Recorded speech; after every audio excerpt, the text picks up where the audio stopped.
Yeah, this is fine. All right, we started recording. Welcome. This is going to be the messiest Session Zero recording of all time because we are dealing with so much new technology.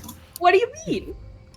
I hope everyone is really looking forward to watching this back and just seeing me fiddle with knobs virtually for 3 hours. 5 hours. All right. Okay. This is fine. We'll readjust everyone's size, etc. if and when we get new art. Otherwise, this is great. Ooh. Let's lock all those down for now. Hello, welcome, hi, hello. This is the session. We've had a session -1, and now we're here for our session 0. Then we'll have our session 0.5, and then we'll have our session. Our session 0.5. But we should be jumping straight into 1 after today.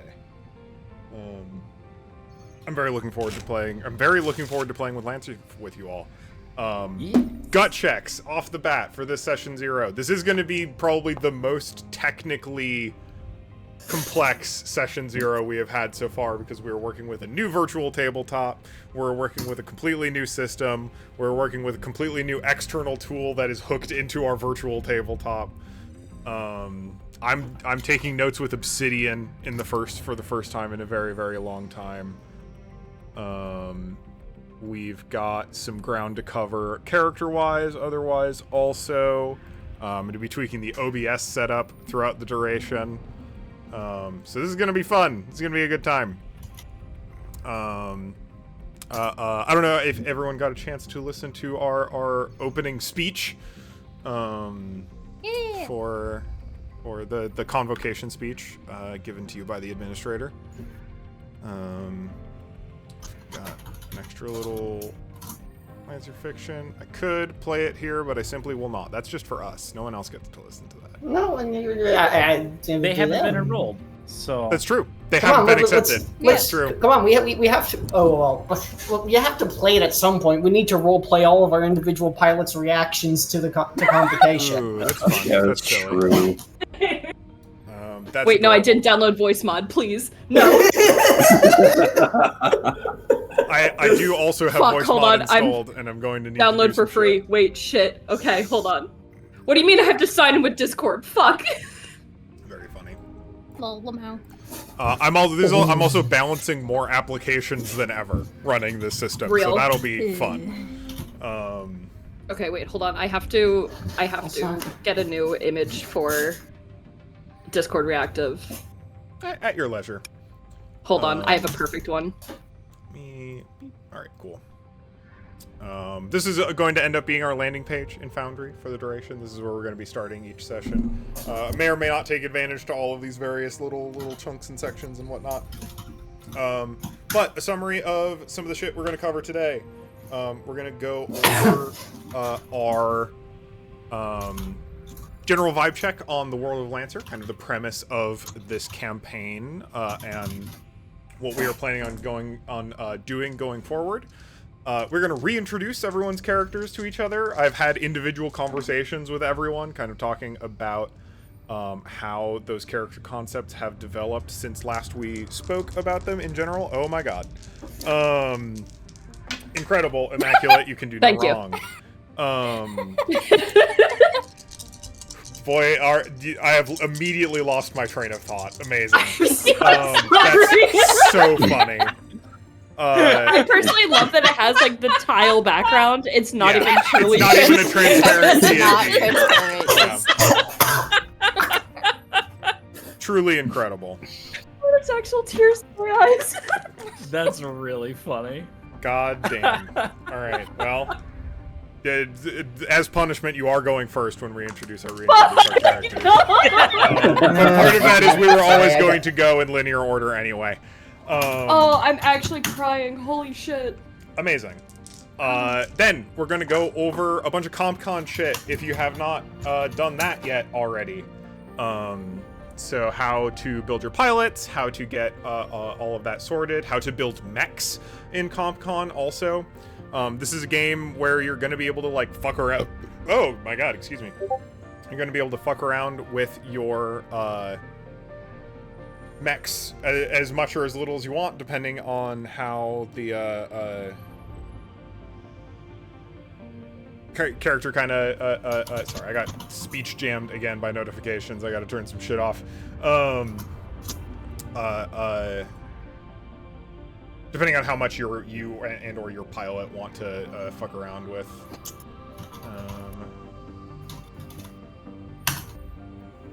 All that.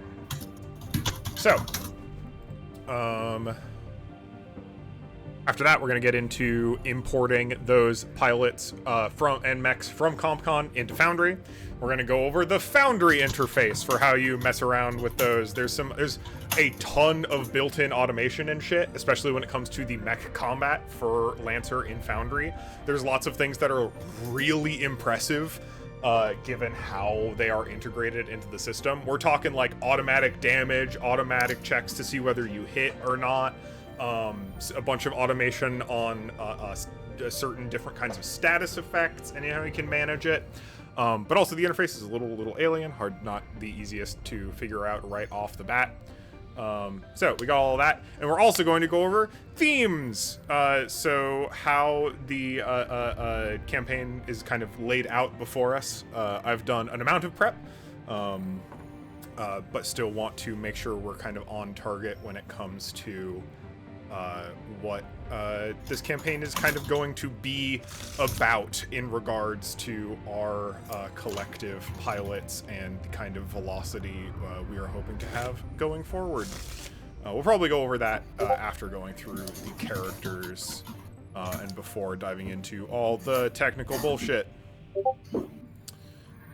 So, without further ado, welcome to Harrison Academy Hopefuls, which is the current test name for this campaign. We're going to see how long that lasts.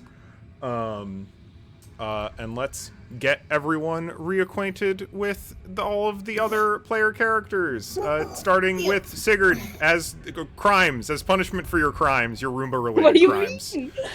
What do you mean? It's... Oh god, Now what do I'm I even... Sunshine Boy. What do I even say here? It's just... No, this is wrong. The thing is, I joke with a Roomba. Absolutely not. I just wanted... I'm gonna be honest, I was just trying to find, like, a funny little, like, desk robot. Because, haha, funny. And this just popped up, and I'm like, perfect. What do you want me to say? Just, like, a little bit about the character? Yeah, give me your name and pronouns. Give a physical description, if you wouldn't mind, what this character looks like. And then as much or as little as you would like to share. Absolutely. I am playing Sigurd as their call sign, also known as Sigurd. Not a whole lot to say about him. Him, by the way, for Sigurd specifically. Not a whole lot to really describe. They don't really physically show a lot of themselves. They're pretty covered head to toe, quite literally. They do not show their face. They're completely covered by a mask. Kind of Zero from Borderlands-esque. It's kind of military-looking guy. Is the best way I know how to describe it. Pretty quiet, mostly keeps to himself. If anything, is seen with a giant, like, old-looking textbook that he carries around with him. And that is basically it. His helmet emotes sometimes. Killer. Love that. Blush emote. Blush emote. I want to see Absolutely. it. There's like a Make it little happen. emoji that'll just pop up Oh, sometimes. gosh. Look, we've I got need a furry, references. we've got a protogen, we've got, you know, more people incoming. This will be great. A real life He does sparkle every dog bit of and a emoticons. protogen. Absolutely has like the one that just kind of like he absolutely just sometimes just has this up. Love that. Aw. Imagining like Very, like, has this up with a very monotone voice. And that is Sigurd. Thumbs up. Sick. All right. On to Syl. Syl. ah shit. Incorrect. Nil. Nil Sondheim. Solheim. Solheim. Elf One of on the those. shelf. Try nil on the sill. Oh god. What to say about Nils Solheim? Hello, I will be Asshole? playing Nils Sol. Yeah. Dickhead, asshole, dipshit. Well, maybe not dipshit so much, but diva, cunt, icon, mother.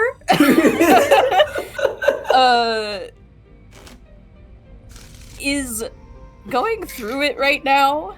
Is taking a big career swing.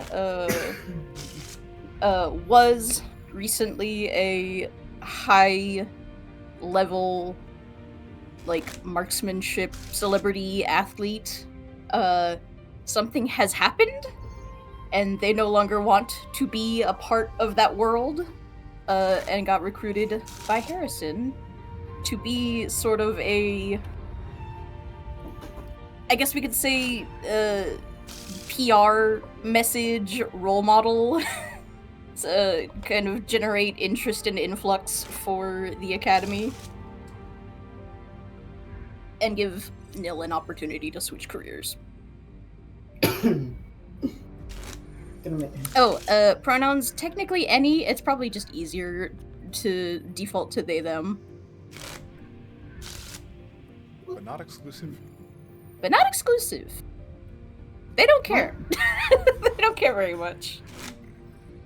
Sick. Thank you very much. All right, Sal. Making sure my mic works. I was having some trouble earlier. Sounds like it's fine. I will be playing, as our illustrious DM has graciously dubbed them, Shinji Malfoy, the horse girl. Everyone's favorite horse girl. Complete and utter. You asked. I delivered. To anyone who name is Isaac Astaire, total trust fund baby to anyone who cares enough to even remotely look into it. Standoffish, little bit of little cunty when you get to know him, if you ever do. We'll see. Who can serve harder? Great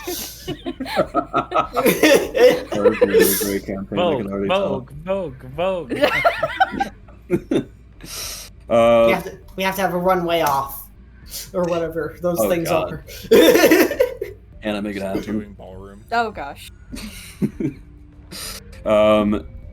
Kind of has a sour disposition as coming to the school for reasons currently unknown. Shares a name with someone on the board of directors for Harrison Armory. Assumedly, that was his in to the school. He doesn't look happy about it, however. We can dive into that further as the session's going. Alright, then. Sorry, I'm going. Last thing I'll say. I'm going to be coughing probably through this, so my apologies. Hi, I'm Clementine. Sorry. I am playing Clementine. Clementine Dunn. Clementine Dunn is he's just a boy from a 5'4" short king from a small town in a small world called Basque in the Dawn Line Shore. He is just so happy to be here. His family got him a nice scholarship and is funding his way through finding his way through pilot school, and he's so jazzed to be here and make all these some cool mechs with you, and then maybe pilot them and make stuff blow up. It's gonna be so much fun. He's so happy to meet all of you, and so excited. This is going to be fantastic room to be in. Saccharine. Oh no, a cutie patootie. We have to destroy him. If I could physically describe him, besides being 5'4", he is wearing jeans and plaid, and has very messy blonde hair, and has very pinchable cheeks. I will die for them. Oh no, I had a thought. Already a nuke school for him.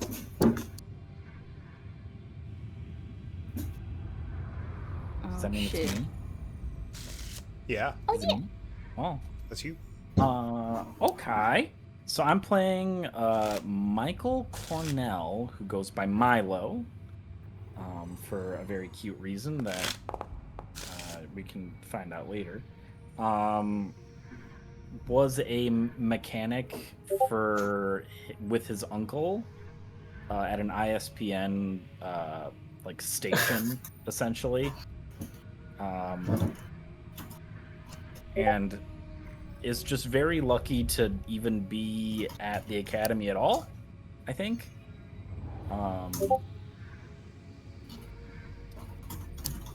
Physical appearance, had his skin grafted with fur. So is technically a furry. Probably the most real furry. The most furry someone can be. The most furry. I'm not wearing a suit. I am fur. It does feel nice when it gets scratched. Oh. Clementine's looking at you with sparkles in his eyes. Oh no.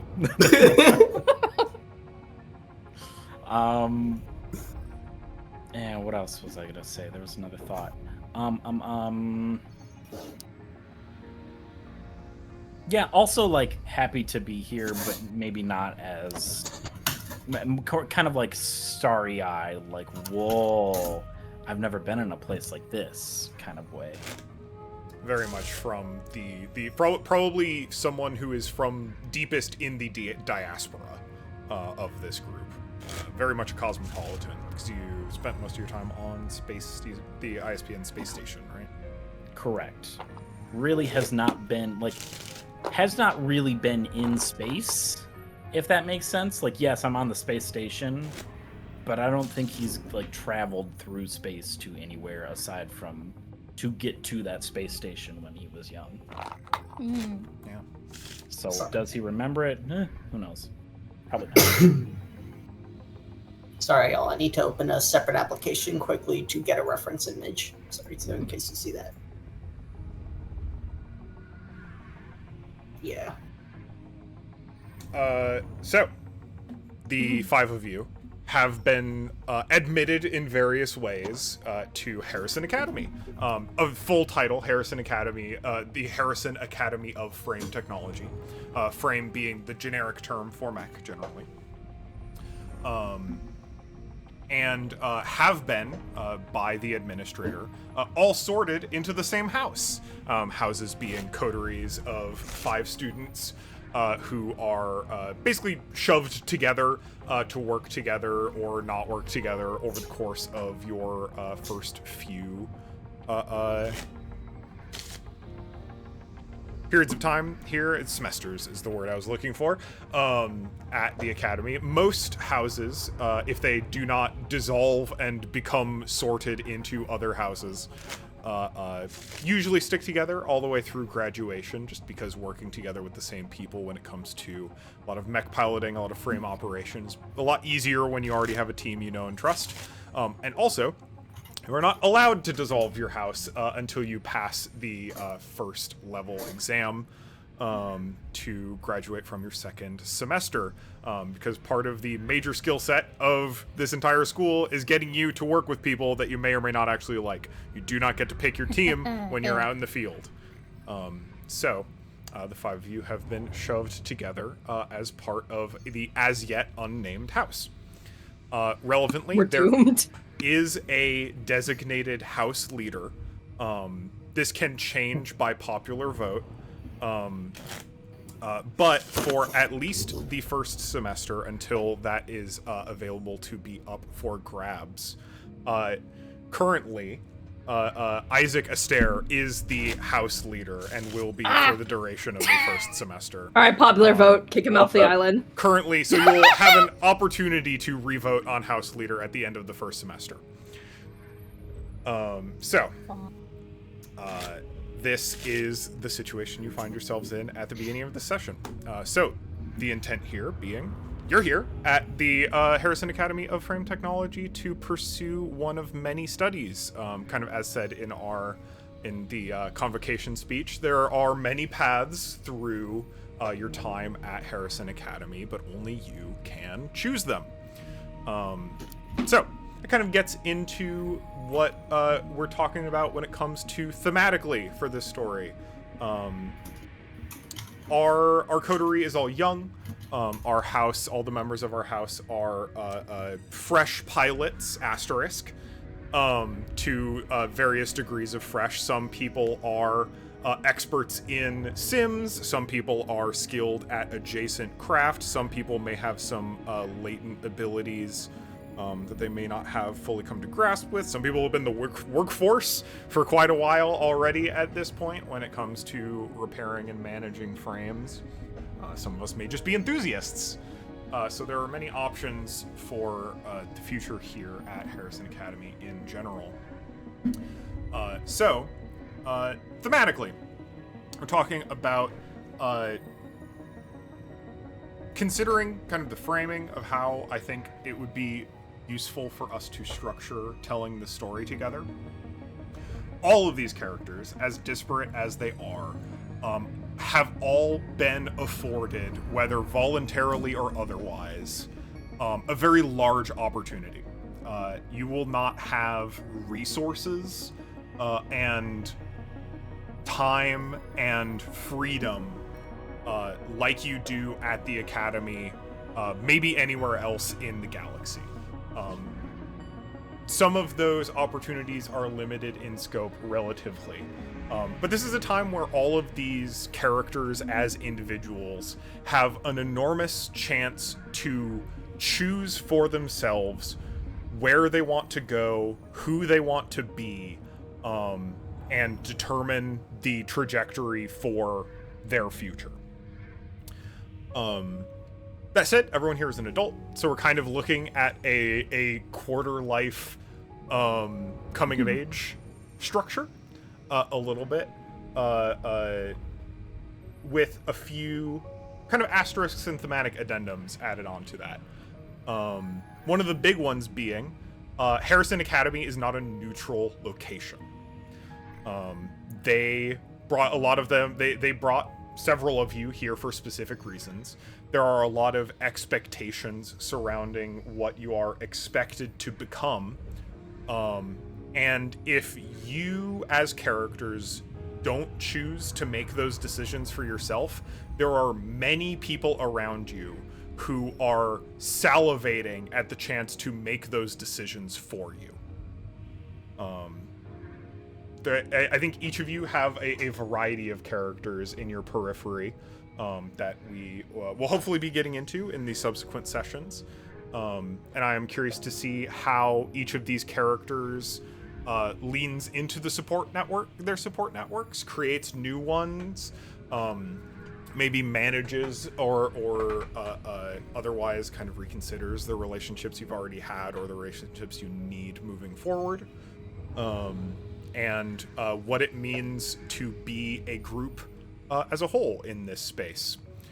Which kind of gets at one of the other major themes of this campaign from kind of another structural perspective, which is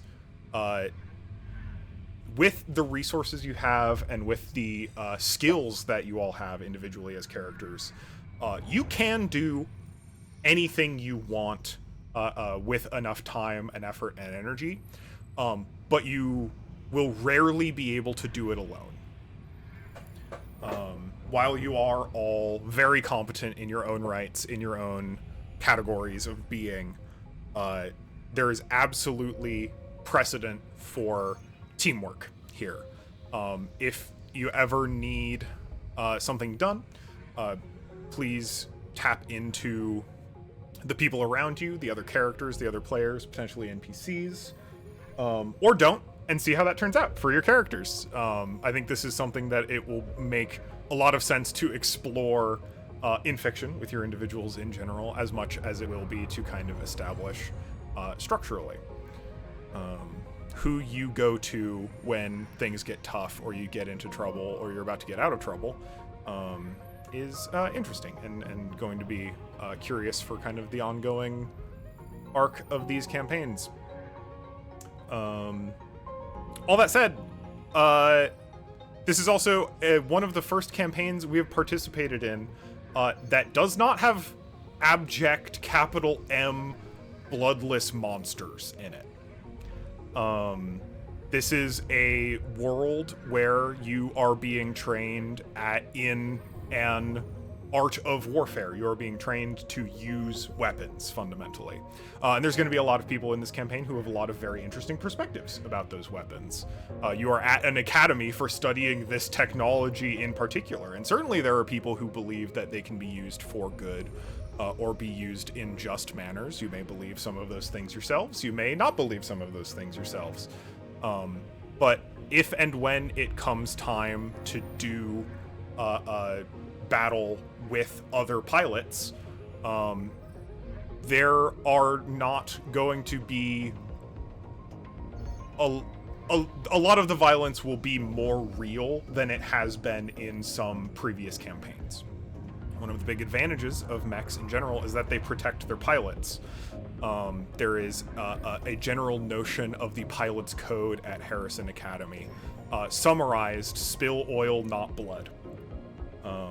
There is a chivalrous culture among pilots who graduate from Harrison Academy, who believe in settling conflict in ways that do not need to result in harm to other combatants.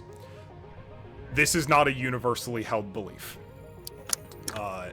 It turns out when you have a giant multi-ton machine built to do battle, the weakest link in the chain is the squishy chunk of meat on the inside. And there are some combatants who are a lot more interested in exploiting that fact than trying to dodge around it. I would encourage you, whenever we get into combat, this game has a tons of systems for engaging in combat, for interacting in combat, and for taking mech-related actions. But I think it will be useful to remind everyone interstitially, starting now, that this is not Final Fantasy Tactics. This is not Armored Core. This is not a game where you have completely limited agency. This is still a tabletop role-playing game, and if you want to take the time to do actions, to take a moment to have conversations, to make decisions, even in tactical combat mode, that are not expressly allowed via the strict action economy-based mechanics of the rules, please do so. Part of the fun here is that we get to warp the game to our whims because we have ultimate agency. That's fun. That's cool. We get to do things that you wouldn't get to do in video games here. Otherwise, we would just be playing Baldur's Gate co-op with mods. So I'm really looking forward to seeing how that all develops in general. That was a lot of nonsense. Comments, questions, concerns, thoughts, desires. Excited. Very excited. But when you were happy to be when here. you were talking about the bit chivalrous piece of honor, and like when you started talking about the weakest link is the little fleshy bit, I just thought of what came to mind was Dad always used to tell me machines can't run without their squishy bits, or something like that. Incredible. That's terrifying, actually. Hate that. Without the squishy bits, a machine is just a hunk of metal. Otherwise, I think that covers most of our thematic content. While we are doing the rest of our... We're going to be doing a lot of busy work shortly to make sure folks are set up and have a good handle on how to do stuff in Foundry and how we can do actions and whatnot. I'm going to be spending a lot of time setting up visual novel-esque vignettes in Foundry to give us fun places to do roleplay and push around paper dollies and whatnot. But something I want everyone to consider, something I would like to discuss either at the end of Session 0 or at the top of Session 1. Think in storyteller brain a little more than character brain. What you want your character's introductory scene to the campaign to be. Whether that is arriving at the house for the first time and being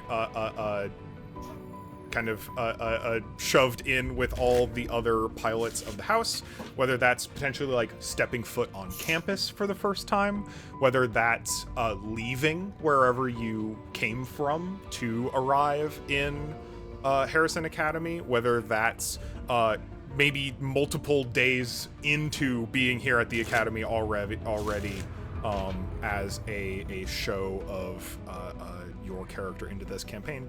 I would love to give everyone a lot of agency over how your character gets presented starting off to kind of like kick off your Act 1 on the right foot individually. All right, so who's got a pilot made in CompCon already? Me. I do. Do sick. I need to recreate them since I had to make a new account. Reasonable. So that's Matt, that's Hannah, Caroline, and Sal. Do either of you? I have pilots? never used CompCon Sick. before. I Sounds looked good. at it, got entirely intimidated, and ran away. Reasonable. So let's go through some of that. Go ahead and crack open CompCon. I will also be streaming CompCon. Nope, that's the wrong one. There we go. Open to CompCon. Let me know when you're logged in, and we can go through some shit. Already, boss. I'm also ready. Sick. So go ahead, bottom left corner. One of the things you'll probably notice about CompCon immediately, and this never stops, this is maybe my only major complaint with the interface, they love to throw a bunch of like in-universe fun bullshit at you. There's a whole bunch of text that's going to appear on the screen. The terminology they use for some things is cute, because it makes it feel more like CompCon stands for Companion Concierge. We went over that in our Session 0 a little bit. And it's supposed to be, it's cute. It's a cute little tool that's supposed to be in universe. So go ahead in the bottom left corner and crack open an account. Make an account with your email and password. I'm going to log out to make sure that I have that all correct in general. Yeah, bottom left, log in. Make sure you don't accidentally. Flash my password. Yeah. Oh, it's all good. It's got the dots. Therefore, it's fine.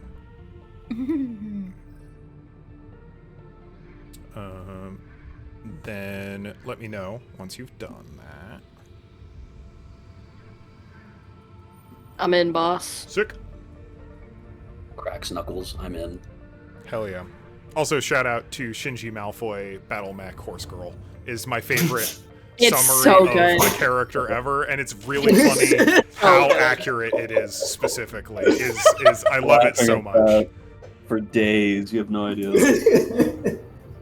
That series of words is an earworm for me. It gets stuck in my head. Shinji Malfoy Horse Girl. Shinji Malfoy. Shinji Malfoy Battle Mech Horse Girl, specifically. Battle Mech Horse Girl. It's like a curse you say into the mirror 3 times. Or something. and then Isaac appears. That's how it works. All right, so go ahead to your pilot roster. I already have one made, Pandora Vladimirovna. We'll be creating a new pilot for our purposes. The Daria profile. Yeah. It's Goth Daria. Don't worry about it. That's incredible.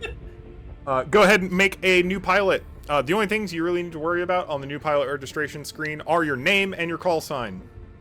Call sign is usually the shorter version of whatever is going to... Basically, your call sign is whatever, if another mech scans you, it's what's going to pop up for them. Okay. It might be what you end up getting called mid-combat. They're supposed to be shorter and more distinct. They also have no crossover limits. There's a generated registry of call signs. You can't have the same call sign as someone else. For our purposes, you're gonna whatever you make is original and it's yours now. Let's make. I'm gonna Google famous test pilots. Technophile. Neil Armstrong. We're gonna create Neil. We're gonna mix two of these together. Neil Yeager. Sure. It's actually a sick name. Neil. Aaron Yeager. That's No. Look, this is just how I name everything. Is I Google something tangentially related to what I am doing and mash words together until they fit. Neil Yeager, call sign. Astro Boy. Sure. Astro Boy. Ace. Sick. If you want to do other bits, biography, description, images, etc., feel free, but you don't have to right now. Then we're going to go to pilot skill triggers. So this is the narrative mechanics of the game. This is all the narrative mechanics of the game. There's not much. We might end up piling some more on there if we feel like...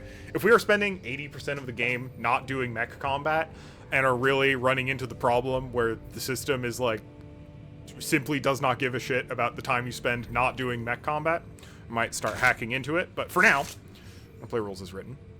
And you're gonna get skill triggers. So basically, these are things you get to roll in order to do a specific thing with dice. That's deeply generic, but that is kind of the best description of how it works in mechanics.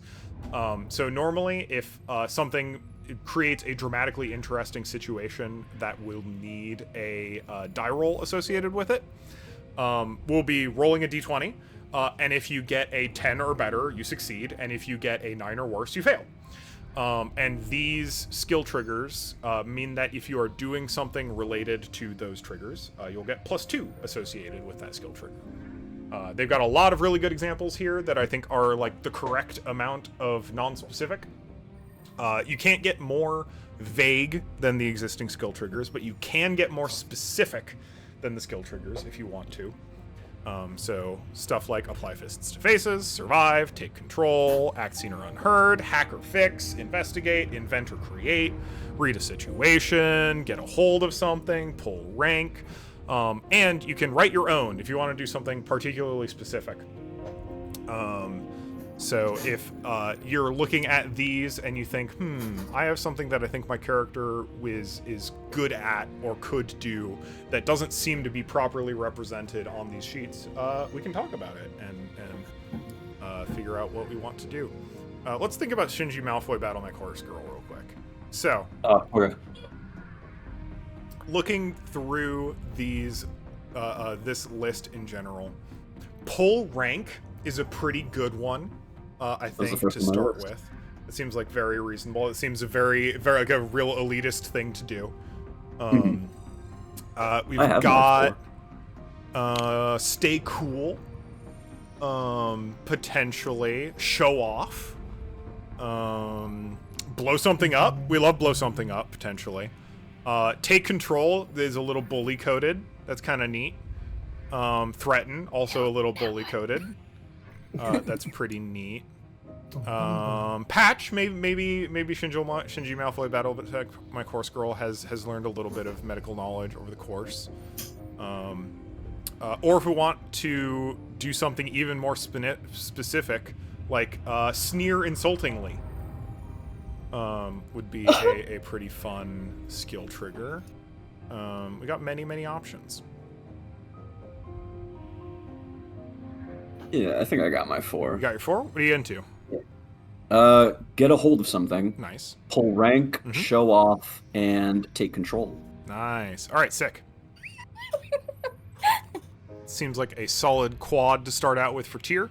And then every time you get a new license level, you'll be able to either take new skill triggers or upgrade your existing skill triggers. So each skill trigger gives you a +2 in the associated roll, and if you stack another rank on that, you'll end up at +4, +6, +8, etc. I think +8 is the max, because then you would not be able to fail if you got +10.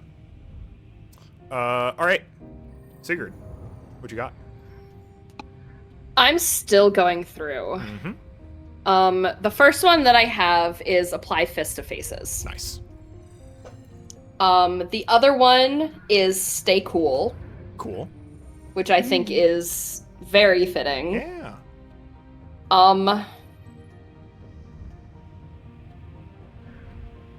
I'm still trying to think of the other two. I'm looking at Leader Inspire. Mm-hmm.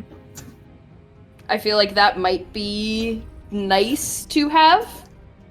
Could be. And I'm also looking at in between X Scene, Unseen or Unheard, or Get Somewhere Quickly. Both very reasonable. So I'm just kind of like looking through it right now. Yeah. Although Folks who already Killer have Disable. theirs built out, what have we got across the board otherwise? I have a lot of overlap with tier. Shocker. You don't say. Yeah, I was like, as soon as you started listing them off, I was like, oh, we're gonna be competing 24/7 all the time. Excellent. What do you have? took, I can pull something out if you want. No, Overlap is good. it doesn't matter. Overlap is fun. I took get a hold of something, show off, take control, and word on the street as my fourth. More of a schmoozer. Yeah, That makes more sense. like slightly different flavor, I would say, in terms of like what actions they would take, but Mhm. probably with similar results. They're about getting what they want. Those would Yeah, certainly look a little different when implemented, I bet.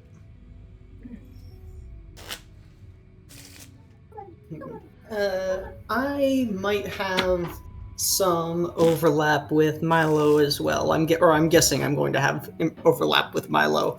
I have Hacker Fix and Inventor and Inventor Create, which I'm guessing Milo has at least one of, or will have. Right. But I also have Blow Something. I do also have Blow Something Up. Does Milo have Blow Something Up? No. Okay, Clem has Blow Something Up, as well as, for family reasons, maybe unintentionally pull rank. That's fun. Love that.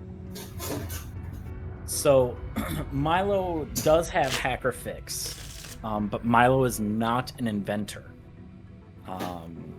Milo is specifically a mechanic.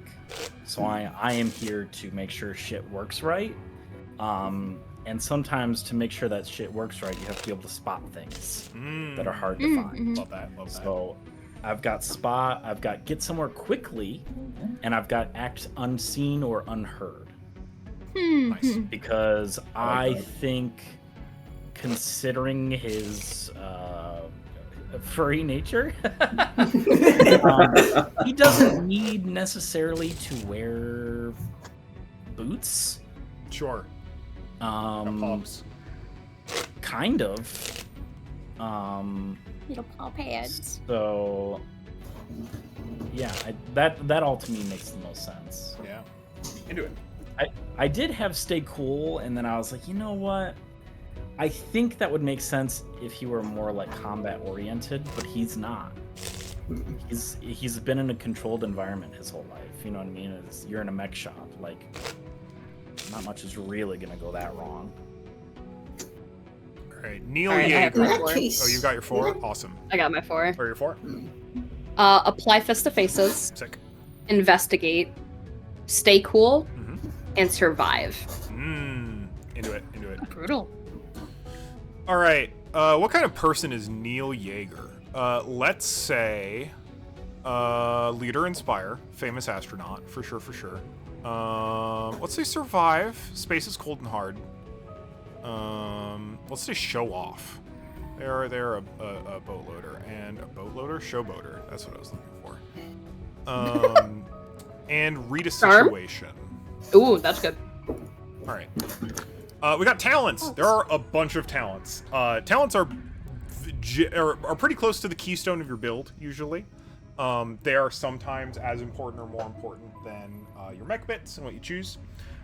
It's also, as usual, we've talked about, as in every previous system we have ever ran, shit's not locked in for the first, like, several sessions of the game. If you pick something and you're like, wow, this sucks, and want to change it, you just can't. I'm gonna say that's true for the pilots as it is for the mechs for this campaign. But generally, they're going to be themed to something specifically appropriate. And if you pick something, it's pretty hard to go wrong by picking 3 talents that feel well themed for you. So I'm just gonna run through these because I think they're pretty fun. Give a very high-level overview. Ace is a very flying-oriented pilot. You're really good at doing cool tricks in the air, very fast. You get some bonuses to flying around and being accurate with flying around. Bonded, you're better when you're close to friends. If someone else also takes Bonded, you're very good when you are close together, which is fun. Brawler does what it says on the tin. Brutal also does what it says on the tin. Brutal is your, like, super crits. Brutal, if you take Brutal, the game actually cares if you roll a natural 20 when you get damage, which is a lot of fun. Crack Shot means you get better at aiming. You get a bonus protocol, which we'll get into the combat mechanics of this game soon. It is a lot. This game is as dense as 5e, if not maybe a little more dense, but in different directions. I've been told more. Yeah. It is very much close to D&D 4th edition, which was a very video gamey, combat-oriented game. So there's a lot going on mechanically in this. Do not worry too much about playing optimally. If you can pick things that you think are cool, then will probably work out just fine, and then you can change it later if you really want to optimize. Centimane cares if you're using like drones or nanomachines. Combined arms means you want to be using guns and melee weapons. Duelist is very melee oriented, if I remember correctly. Drone Commander wants you to run drones. Engineer, you do engineer stuff. You can, like, slap super cool special weapons that you design on your mechs. Engineer's all about the experimental weapon, yeah. And then each tier higher, you get to make the weapon cooler and better. Executioner, what does this do? Wants you to be using heavy and super heavy weapons. Do big hits, do big shit. Super heavy melee weapons specifically. Exemplar, Gunslinger wants you to use pistols. Grease Monkey lets you do more repairing. Hacker does what it says on the tin. Hacker is a must if you're doing a lot of electronic warfare stuff, because it's got a bunch of very good options when you use electronic warfare actions. Heavy Gunner wants you to use heavy guns. Using covering fire. And there's more. Boy, howdy, are there more? I'm not going to go through all of them. There's many. While our air remaining are picking. What's everyone got? So we're going down the list again. So, Tub. Oh, I took Crackshot, Gunslinger, and Tactician. I think those 3 had a lot of synergy, and also eventually when I get the Death's Head, everything I can do to just pile on more accuracy, like, I'm just never going to miss. Mm-hmm.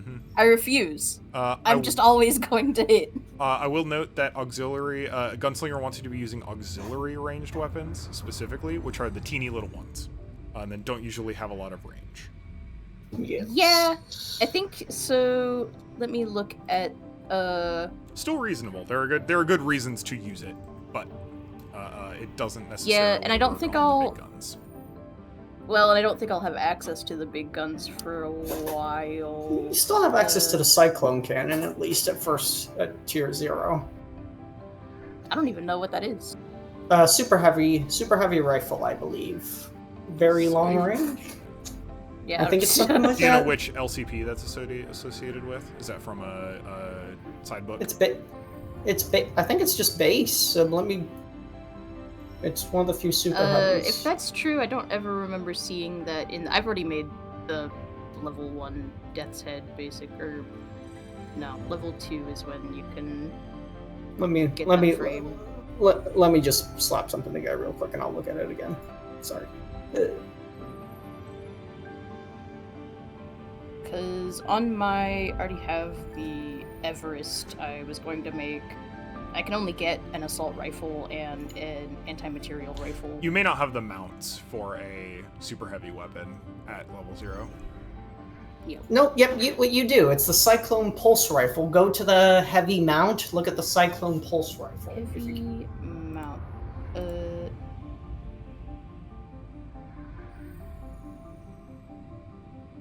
you Fuck see off, it? heavy weapon.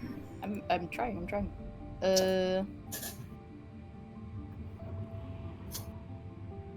Is it GMS? Cyclone.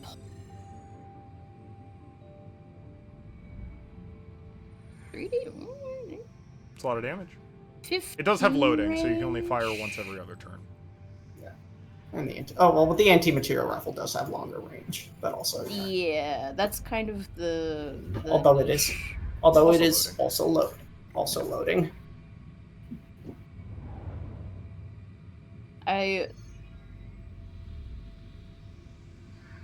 Oh, but it's not. That's just what I got for now.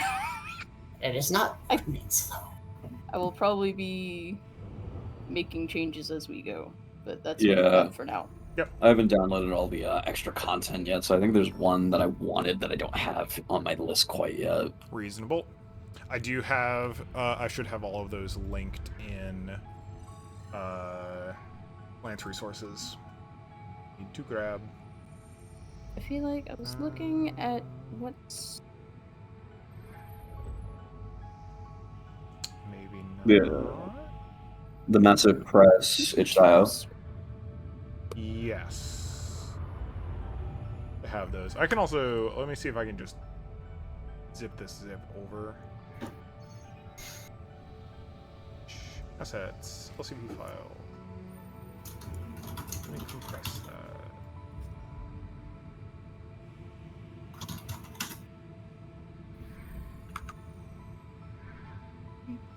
Perf. Here's all the LCP files. Thick. You can just extract those and then import them in to your desires. How do you import? So you'll go to your content manager on the main page for CompCon and go to install content, select an LCP file, and you'll select each of the LCP files that are in that zip. Oh, I have to unzip it first. Damn. Yes. Those are all the extra ones, right? Yep. That's not the main stuff. Okay, gotcha. LCP stands for Lancer Content Packs. Aha. CompCon already has all of the base content in it, but those LCPs will add all of the stuff from. Let me check. What else have I got in there? No Room for a Wallflower, the Long Rim. That has all the core book NPCs in it, which won't be relevant for you. Operation Solstice Rain.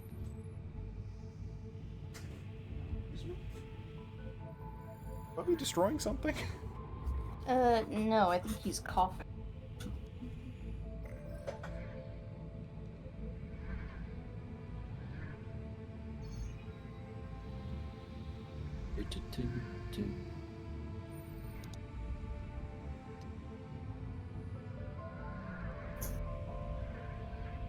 It should be just the 7 total, right?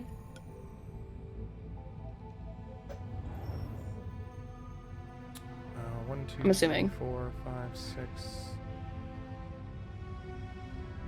Yeah, Okay.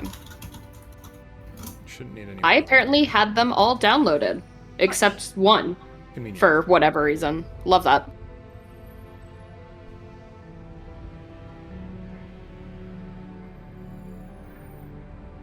Did I not save my pilot? Damn, I guess I didn't.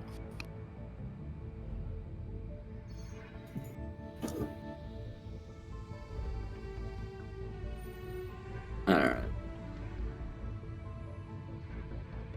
I have them all. Sick. I also didn't save my pilot. That should take like a second. Stare, tier, Not fluid.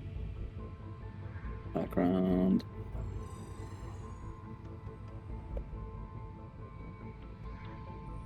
Yeah, I have to re-download that stuff.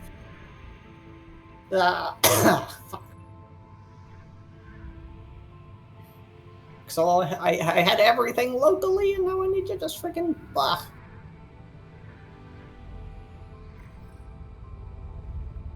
You just go to Content Manager and install content, I'm guessing? Yeah. Oh, they also have an LCP directory that looks like it Yes. has all that stuff on there. Some of it you have to buy, but Yeah. Although most of that, I understand, is the stuff you have to buy is more NPC data and other thing. It's more NPC data. yeah.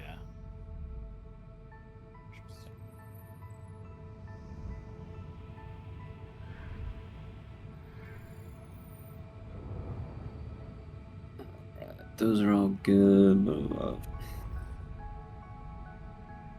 I just realized I was muted. Yeah. The directory will also let you know where all the other where to download all of those directly if you want to. It's also got the Shadow of the Wolf and the Operation Winter Scar stuff, which I have not installed. I don't know what's in there. And then all the GM side content is what you need to pay for, and all the player side content is free. Okay, yeah, I see it here. Nice. Which is nice.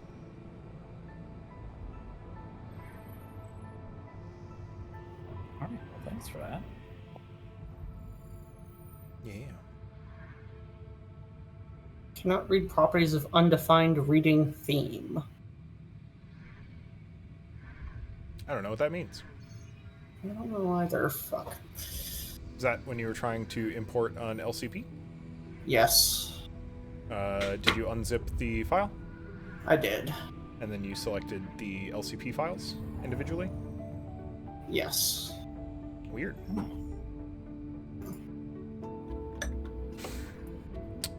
Well, you can also install them directly if you want to. It sounds like you've got your stuff sorted out otherwise already, right? Yeah, pretty much. Sick. Oh. All right. Sal and Caroline, do you have pilot talents by any chance? Yeah, I got mine. Sick. I got a duelist, hunter, and executioner. Neat. I'm still kind of juggling with one of them, but for sure, leader and Stormbringer. Nice. And I'm balancing between Crackshot and Bonded.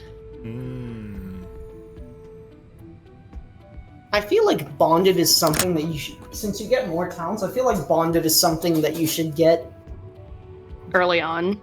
well, either early on or a little, like maybe at the next license increase it's when good you can whenever. just, yeah. Because, I mean, I just can give someone adjacent to me a +1, and if I'm already going to be kind of like mid to back line, honestly, I throw it on nil. That's another accuracy added That's true. on. That's facts. A... Just roll more d6s. That's what it is. Plus, already with leader, I can grant a d6 too. So, yeah, I think I'm gonna do Bonded. Nice. I'll do kind of a semi-support. But, yeah, so leader, Stormbringer, and then Bonded for me. Sick. All right. Once you've got your talents selected, can continue. You get to pick some mech skills. There are only 4 mech skills. These are the skills associated with piloting your mech. They're apply regardless of what kind or specific frame mech you are using, and usually determine the things you can do. You either have to make checks or saves associated with these. I'll just read out the bits that are here in front of us. The hull skill describes your ability to build and pilot durable heavy mechs that can take punches and keep going. Hull is like a mech scale constitution save, usually, most predominantly. It also increases your repair capacity, which is basically the amount of health packs you get to use before you explode. Your agility skill describes your ability to ability to pilot. None of those are the right words. Your agility skill describes your ability to build and pilot fast, evasive mechs. Determines how fast you go, how many squares you get to move in your mech, and basically increases your effective AC. Evasion is the number opponents need to hit you. Systems describes your ability to build and pilot technical mechs with powerful electronic warfare tools. It ups your electronic defense, tech attack, and SP. System points are how many capacity you have to add systems to your mech. Tech attack and e-defense are the respective AC and attack bonus for hacking. And your engineering skill describes your ability to build and pilot mechs with powerful reactors, supplies, and support systems. It affects heat capacity and the limited systems bonus. Limited systems bonus is whenever you use things with a limit, like a specific number of uses, you get more of those. And heat capacity is how much you can overburn your mech before it starts damaging you. I'm trying to think what would be best for my character, because my first thought was engineering. Because if I want to go with a Lancaster, Lancasters use drones. It's true. And But I would you assume don't drones have are- to make tech attacks very often with those drones, is my understanding. But the SP bonus is also pretty good. SP though. bonus is pretty good. All of them are good. Repair capacity is awesome. Repair capacity is really good. But the Lancaster also already has buku bucks repair capacity. Yeah. So no All bad right, options. just make him even faster. Yeah. Go all agility. Double You can agility? just clear the field. Easy. You stole my idea. Turn yourself into actual Hans, into horse.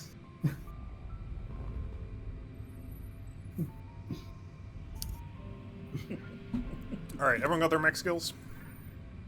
Yeah. What are we looking at I across think- the board? We'll go in reverse order, and then you can figure it out in the meantime. Matt, what's your skills? Double engineering. Double engineering. Yeah. Bump that heat I- capacity. I think that's good for me. It's none of them are bad. They're all good for you. Eli. I went into one whole one engineering. Reasonable. All right, Sal. I did double agility. Double agility. Hell yeah. Dub. I also went double agility. Damn, fast mechs out here. All right, Points what are we that looking at you for Sigurd? 1 agility, 1 engineering. Solid. All right. Then at that point, that's your pilot. You've got your pilot done. Mech is another step. But that's all you'll need to worry about as far as your specific pilot's stats and skills. Go ahead and make them. So, we've got our mech. We've got our pilot. We don't have a mech yet. So you can view their sheet. If you go... let me go back to the roster. Pilot roster. So you can select one of your pilots in the pilot roster. You have a very expansive character sheet with a lot of options that are almost exclusively character, fun, non-mechanical stuff. Like your bio, your appearance, any notes. It'll try... You can have little trackers if you want to keep track of specific damage and whatnot. I think it tries to do some of that automatically, and I don't really know how it manages to do that, which is funny. Triggers, reserves and bonuses are things you may acquire over the course of play. They're like special boons that you can take into combat or use for other things. If you remember the assets we used to make in the Firefly RPG, they're kind of like that. They don't have dice associated with them necessarily, but it could be something like you get extra explosive ammunition in the next mission, or a secret about this person. and that goes into your reserves and bonuses, and you can use it at a narratively appropriate time. There's also gear loadouts if you want to add like specific equipment for your individual pilot. Given we are in a non-combat zone for this campaign, a lot of that won't super matter, including and especially the pilot weapons. But we may dig into that section a little bit more if and when you all get assigned your first field mission. Bond's tactical profile is probably what you'll see most of the time if you're messing with some of your talents and such. And then you've got the mech hangar. The mech hangar is where we're going next. That's where we're going to be building our new mech. Everyone on board. Are we doing good? Do we need a break? Is this boring as hell? What's going on? I just want to get some more water, but I'm Yeah. absolutely fine to continue. Sick. I just ran out like 20 minutes ago. Sounds Yeah, good. Please. I also need to get water. It's Use the water restroom break real quick. time. Let's just take 5. Pausing the long. stream. We're back at it again at Krispy Kreme. With people with pilot skills. Oh, one of the things I was going to bring up once everyone was back. It's a very, very complex game. I mentioned that like license level 0 in this game is kind of a mechanical complexity equivalent of like level 5-ish, level 5-6 in D&D 5e. So you're just starting with way more bullshit to deal with. I'm going to be trying to handle a lot of that to the best of my ability. Luckily, Foundry manages a lot of that stuff that we don't really need to worry about as much. It is still a new system for everyone involved, and we're using new tools for these new systems for everyone involved. So we're all gonna fuck up many times until we figure it out, or we don't, and it'll be fine. We'll have a good time around it, and we'll do our best to keep velocity forward. If we don't understand something and it's not easy to look up immediately, we'll make a decision and move on and go back and look it up later. Y'all's first combat encounter is literally going to be like a tutorial. I am going to be like in fiction. Sergeant Betsy Georgia, your piloting coach, is going to be like giving you an evaluation with like a checklist of actions to take and conditions to meet and like things you need to do as a group that will help you explore the various nooks and crannies of the system of combat. So if you don't understand a bunch of stuff yet, don't worry about it. We got a lot of runway to learn it in general, and I'm going to do my best to bake that learning into the play part of the game. All right, we've got our pilot skills. We've got our talents. We're moving on to building a mech. Who's ready to build their first mech? Yay! Next time. Wahoo. So, I highly recommend the Everest at license level 0. I legitimately don't remember if I said you had to pick the Everest specifically at license level 0, but I would strongly recommend it. I think you did. For the You purpose wanted of us to this, at least use the basic, the ones that are not like the other games. yeah, the- well, you can't at license level 0. These are the only Yeah. 3 available, even with expanded content. The Zagarmata and the Chamalungma are both good in their own right. They're kind of leaning in a slightly different direction.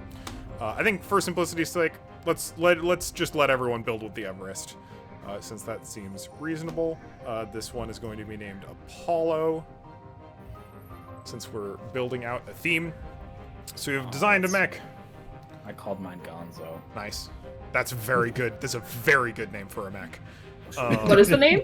Gonzo. Gonzo. That's very good. Are we naming it what we want our mech to be right now? If you want to. So a mech name, this will be really valuable if you have alternate builds you want. The mech name is mostly for you. If you want it to be narrative as to like what your pilot refers to this specific form of their mech as, they can. But mech name itself doesn't come up a whole lot, and it's mostly for you to keep all the various different versions of your own mech straight.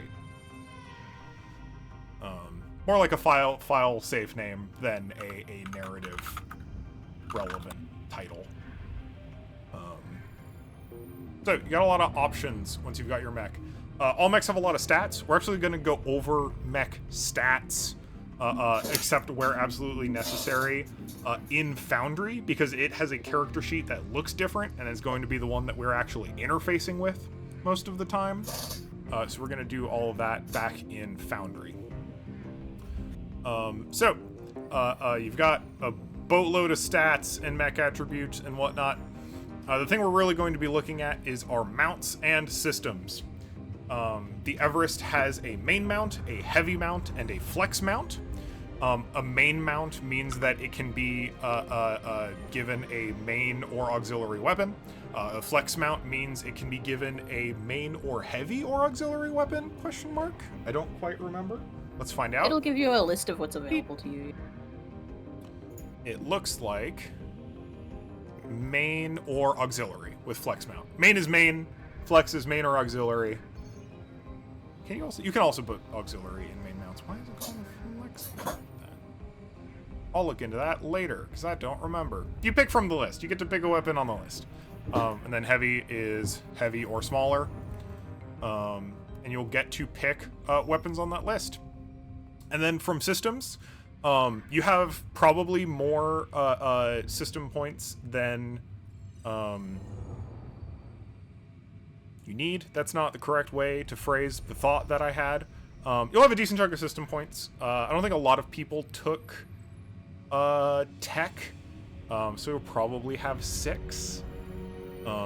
Different systems cost a different amount of points. They give you various bonuses based on different things. I'm a big fan of custom paint job. It's a really easy one. It's very cute. Yeah, I have a custom paint job. Yeah. Jump jets and stable structure are also great. There are no bad options. There's not. It's very hard to build a bad level 0 Everest. So I'd highly recommend just picking the stuff that speaks to you, especially weapons wise. Whatever you feel represents the kind of weapons your pilot would lean towards. Probably in the order of like heavy and then main and then flex, so you can kind of have a variety of options. It may be useful to have something in like different range bands, but that's up to you, and you can always change it later. Hannah, you said you had your Everest kitted out already, right?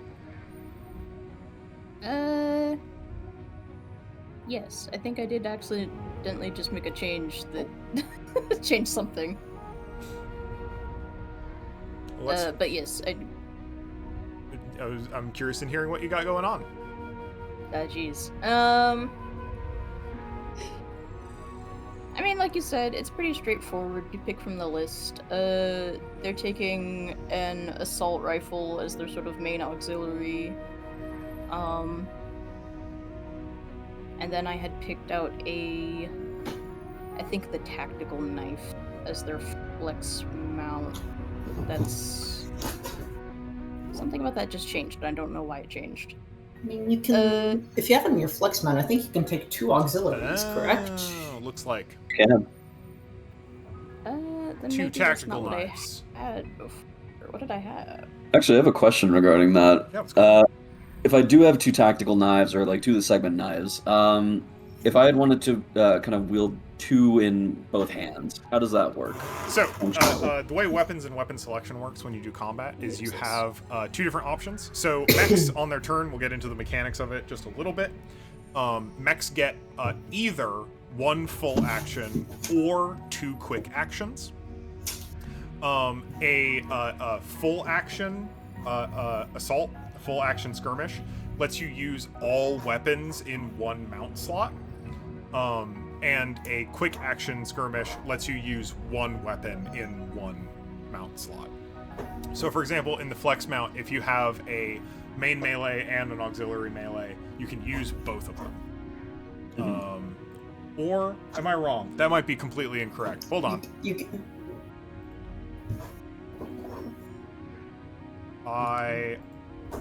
I think the full action might let you... Yeah, Barrage lets you attack with 2 weapons or a single super heavy weapon. And then the quick action lets you attack with 1 weapon. Okay. It doesn't matter what slot. Yeah. So- And the auxiliary mounts, if you have an main weapon paired with an auxiliary weapon, you can use both of them, even with the quick attack. I think in you can only have a flex in auxiliary and an auxiliary, I believe. In a flex mount, that makes sense. Yeah. So if you take a main mount in a flex mount, if you take a main weapon in a flex mount, that's it. But if you take an auxiliary weapon in a flex mount, you get another auxiliary weapon. Yeah. And if you take an auxiliary and a main mount, you only get the one auxiliary. But these are not necessarily weapons like held in hands. Like these could be pistols like mounted in the chest of your mech or like on the wrist. So like it is assumed that your mech has all of your equipment available at any point in time. Yeah. You don't have to like draw weapons or sheath weapons. Some weapons have loading. You will need to reload it between uses. But other Or than you could also just like say you have 2 knives out for flavor. Yeah. In roleplay, right? absolutely. Yeah. For example, just- Apollo has 2 pistols on the flex mount, which I have decided are where the eyes are on the face of the mech. Shoots bullets out of its face for its pistol mount. Now, Yeah, I realized I had gotten the tactical melee weapon and the tactical knives confused, so I switched it back to the melee weapon. Gotcha. Oh, is one a main and one an auxiliary? Yep. Makes sense. now I do have a question. Yeah. Oh, that is Because I can't remember. I feel like long ago when we first started talking about this, there was like some sort of like in mech like audio system that was its own sort of thing. That's not at a separate license level, is it? Ooh, That's that is just a under good personalizations? question. That would probably be under personalizations, given the systems Okay. you have now. I wonder if that's like one of the descriptors given in the book for personalizations. Oh, maybe. Let me check to the book. It is a good book. Hey, Cole, could I make a proposal for a personalization? You may. Internal garden. Little plants grow out of your mech because you have installed custom little watering and planters and Got a little little craps. little hydroponics inside your own. Yeah. Yeah. Super into it. Love that. Okay. Thank you. And certainly it'll be used for something at some point. I can. Yeah. It's very charming. It's fucking It's camouflage.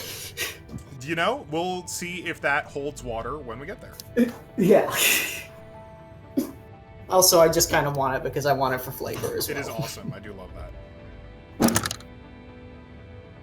Weapons, system points. Show me systems. Custom job. Yeah, certainly. I think custom speaker system would certainly fall under personalizations. Custom hydroponic system or whatever. Yes, also. Alright.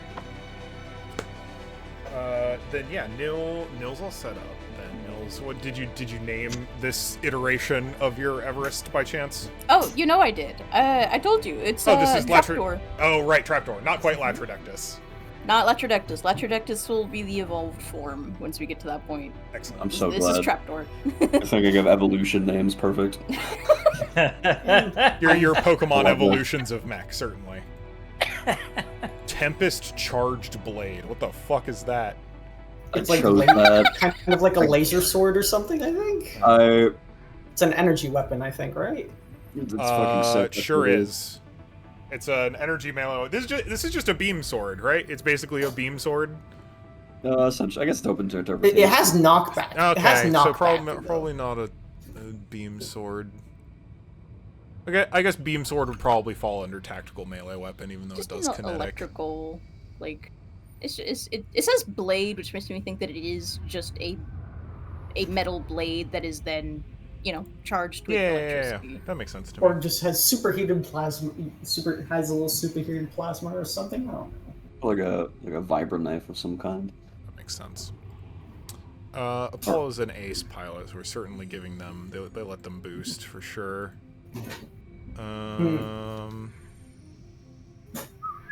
Where's the expanded compartment? Yeah, they've got a rumble seat. So for personalizations, Mhm. is the 2 HP static, or am I allowed to, because it's a personalization, opt for something else within your? The 2 HP purview? is in addition. Okay.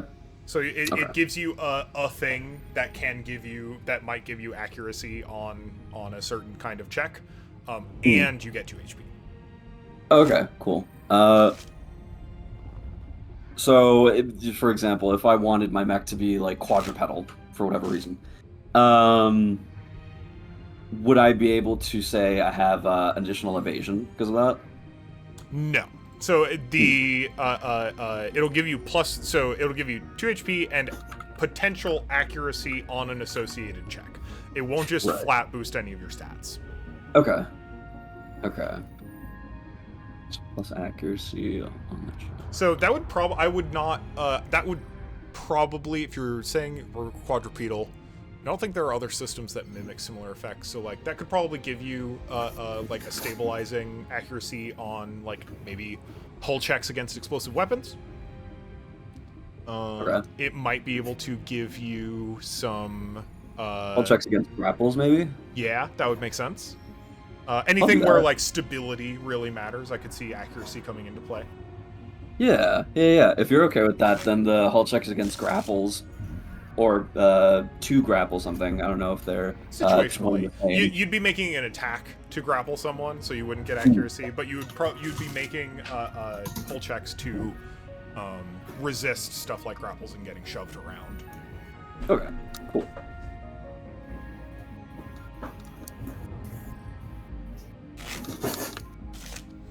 All right. I think I'm just building my mech in such a way where if you get close to me, I'm going to fuck your entire day. I would prefer you did not. You will regret it if you get close to this mech. The melee Lancaster. Well, well, I'm not making a Lancaster, I'm making the Everest. I know, but I'm just imagining. That'd be funny. I'd like to see that. But I've got I am support no longer. Stabby horse. Yeah, but I've got a segment knife, a heavy charged blade, a shotgun. Like, if you get close to me, you are going Back to the have a fuck bad up, time. Buck. I don't I want to imagine- fight you. I imagine an enemy just like starts to get close to the Everest, and all of the weapons come out at once, pointed in their direction, and they're just like, "Okay, fuck, shit, I'll get out of here." Goddamn. Yeah. Never mind. Oh yeah. So this is so I mean I posted a couple of them earlier like last month, but this is it's called I called it the bushel. It's a bushel. Yeah. Extremely cool. I'm imagining it squatting down with its digitigrade legs, and it just looks like a tumbleweed. Yeah. What weapons Very did you pick? big tumble. Let's see. It has a prototype. It has a prototype weapon. It has a prototype weapon. Sick. I'm just gonna say that comes out of its head. Excellent. An RPG. I'm just some. You ever heard of gyro rockets? Yes, Or gyro jets? I have. It's imagine that grenade launcher is a gyro jet, but it fires massive grenades. Excellent. Perfect. Yeah. So into it. literally an RPG, but not exact, but Yeah. self-propelling. Yeah. And for the heavy mount, a heavy machine gun, which I'm gonna say is like a shoulder-mounted heavy machine gun. Almost. Yeah, sounds good. That sounds fun. Oh yeah. Into Oh, that. of course. And for the main mount is a. Oh wait. Oh right. It also has a shotgun. Shotgun in the wrist or something. Sick. All right. Caroline, what's your Everest shaping up? Weapons that I currently have. My main is an assault rifle. Very reasonable. My flex is 2 missile racks. Nice. and my heavy is an anti-material rifle. Into it. My systems, I got 3. I went Type 1 flight system. I got ComCom class assistant unit, Cool. and I got custom paint job, baby. Hey. Yeah. We love custom. You know paint it. It is so situational, but it is too funny not to take. job. Yeah. Yeah. And once again, if y'all want to go onto Retrograde Minis to make your own little mech sprite, let me know. I will give you my login information so that you get all the fancy features. Oh, and I did name it. Sick. This one is named Jormungandr. Jormungandr. Excellent. Sick. Gosh. Big name for a little Everest. Very into it. Tiny little snake mech. All right.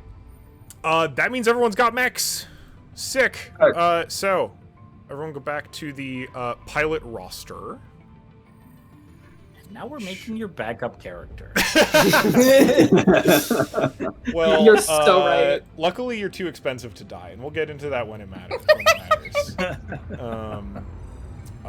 So you can go to the little cogwheel and hit the export pilot data window, and we're going to go to copy pilot data. Oh no, that is not what I'm looking for.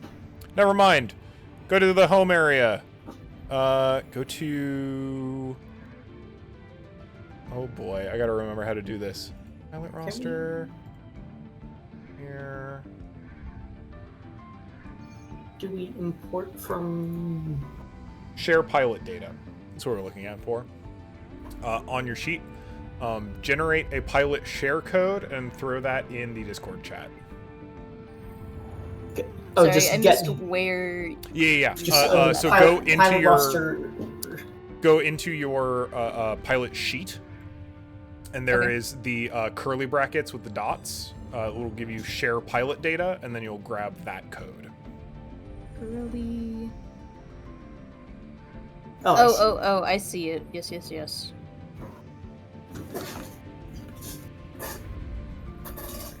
I'm going to stop the display capture because we're heading back to Foundry.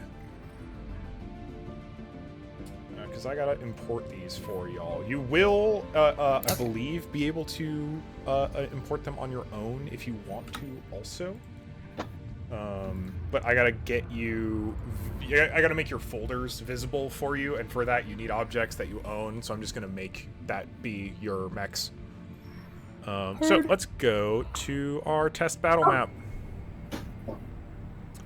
They're not all gonna look this messy. There's a reason I used this one specifically for the test map. The Lancer maps really like to have way too much nonsense written all over them all the time. I get it, it's very useful, but it's ugly as hell, and I don't like it.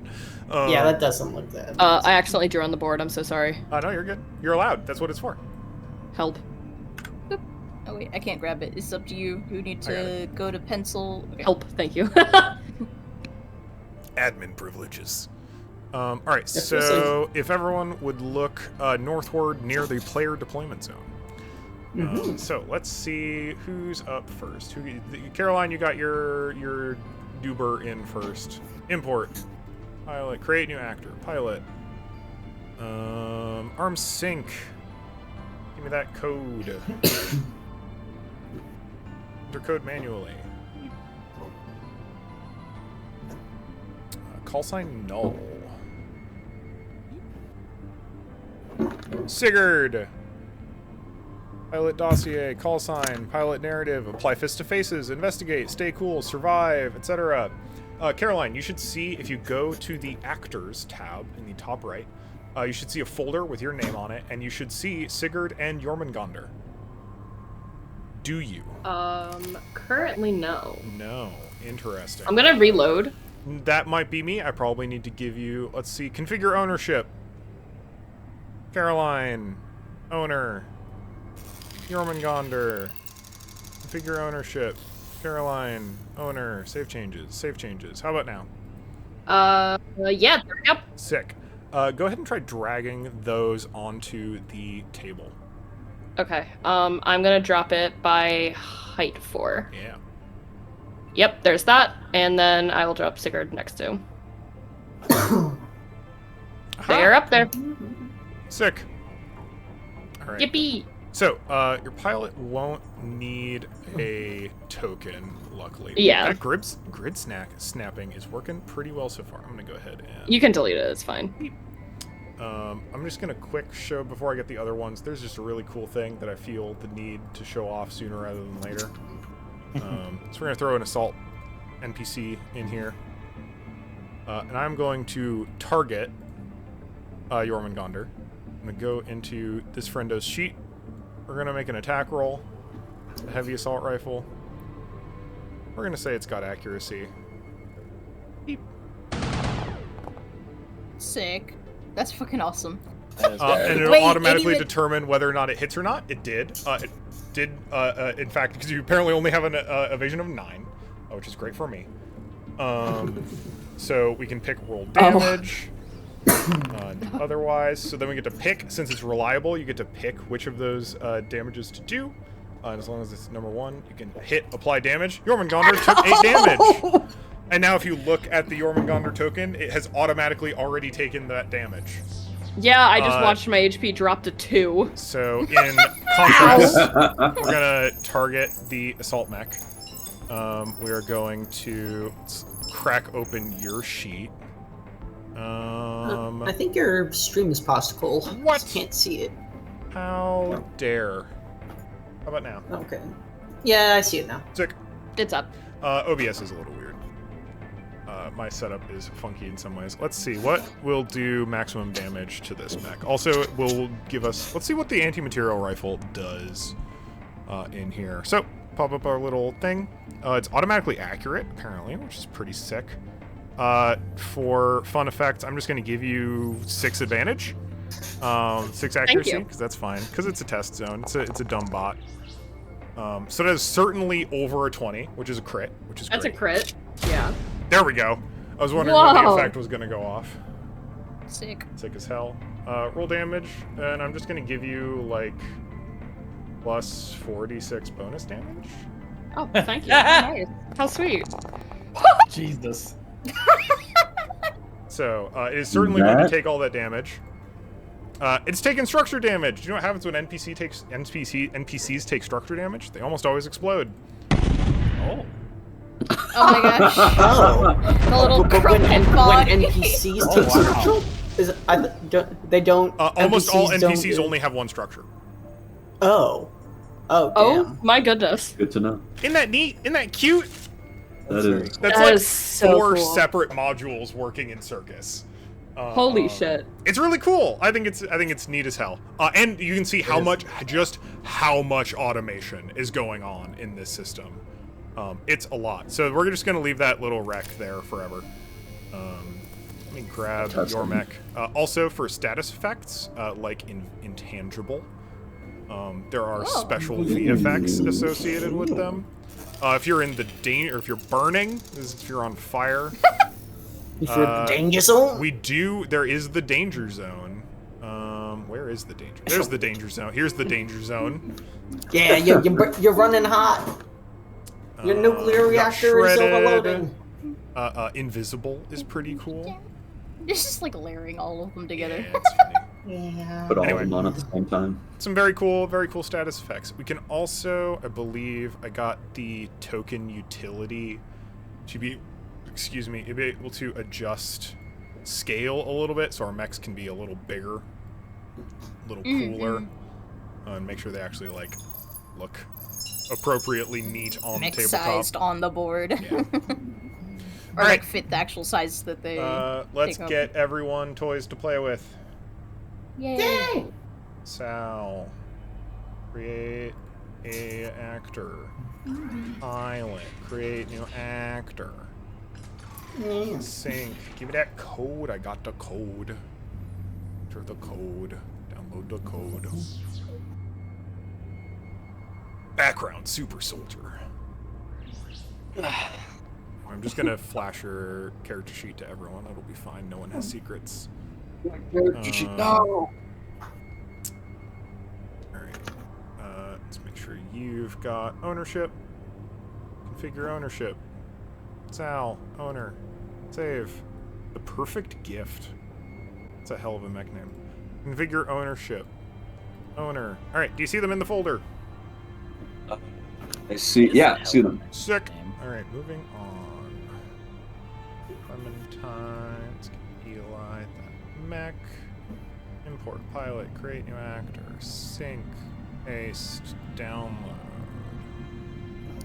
Meow. Call sign Bread Boy. Delightful. That I don't is know, it's just what so fucking good. I love that. I can imagine like a super tense moment, like Bread Boy, respond! No, Bread Boy! Bread Boy is down! I repeat, Yeah, Bread Boy is Commander. down! Bread Boy. This is call sign Bread Boy. Alright. I'm here in the LZ. So you should be able to see those, and since you've got deployables, you should also be able to see those in your Uber. Oh yeah. Fuck. You can also customize that. You should be able to customize those tokens if you find images you want to use for them, Yes. whatnot, which is pretty neat. So feel free to, if folks who, as you get your mechs, feel free to hurl them around on the tabletop as Import. necessary. How do you customize those? So if you open the sheet, so if you go in the folder and click on, for example, the explosive mine parentheses rat, and you go to prototype token, I believe, it'll let you like give it a new image path. Oh, I think I would have to let you upload. You know what? If you find images you want, just send them to me. I'll do it for you. I already have an image in chat for you, I guess. Sick. Right, it's the Matt, no. it's in text for voice. That is the I'd put my Oh, for the mech. Yeah. yeah. Sorry. I got you. Absolutely. Sync. I'm in that. Right. In that folder. Yeah, there we go.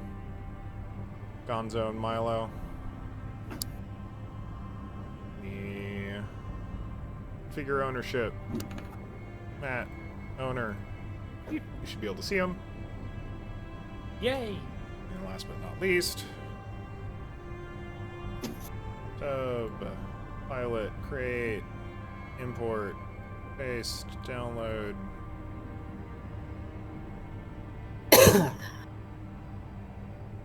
Configure ownership.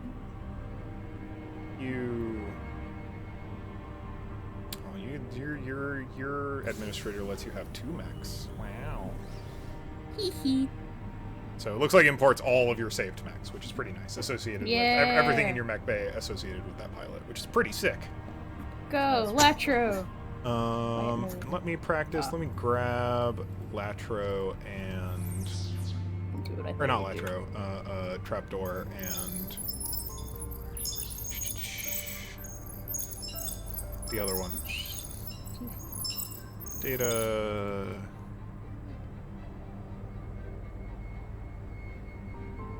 Token artwork. Oh, it's in there, but it's not. Did it not bring the? So Not if bring you what? view token artwork, it brings the image that I put, but if you view character artwork, it's the default. Token? So I'm wondering how. Right. So Default sheet. default sheet. Wait, what? That was cool. Mech loadout. Okay, so it doesn't let me. Yeah, I just can- can't see a place to replace artwork at all. Yeah. Here, let me see. It might be a.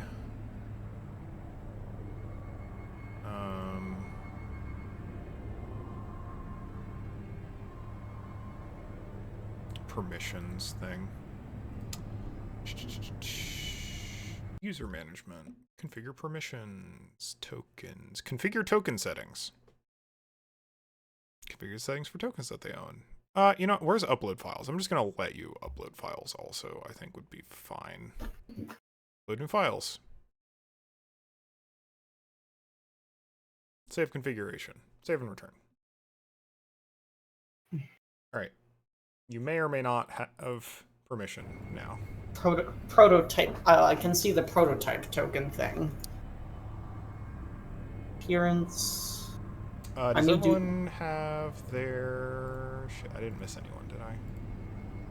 No, everyone's got access to their mics. Mm-hmm. Customization aside. Let me throw on... Where's Pandora? There's Pandora. Yeah. So where do we even upload files? Because I see prototype token, and then appearance.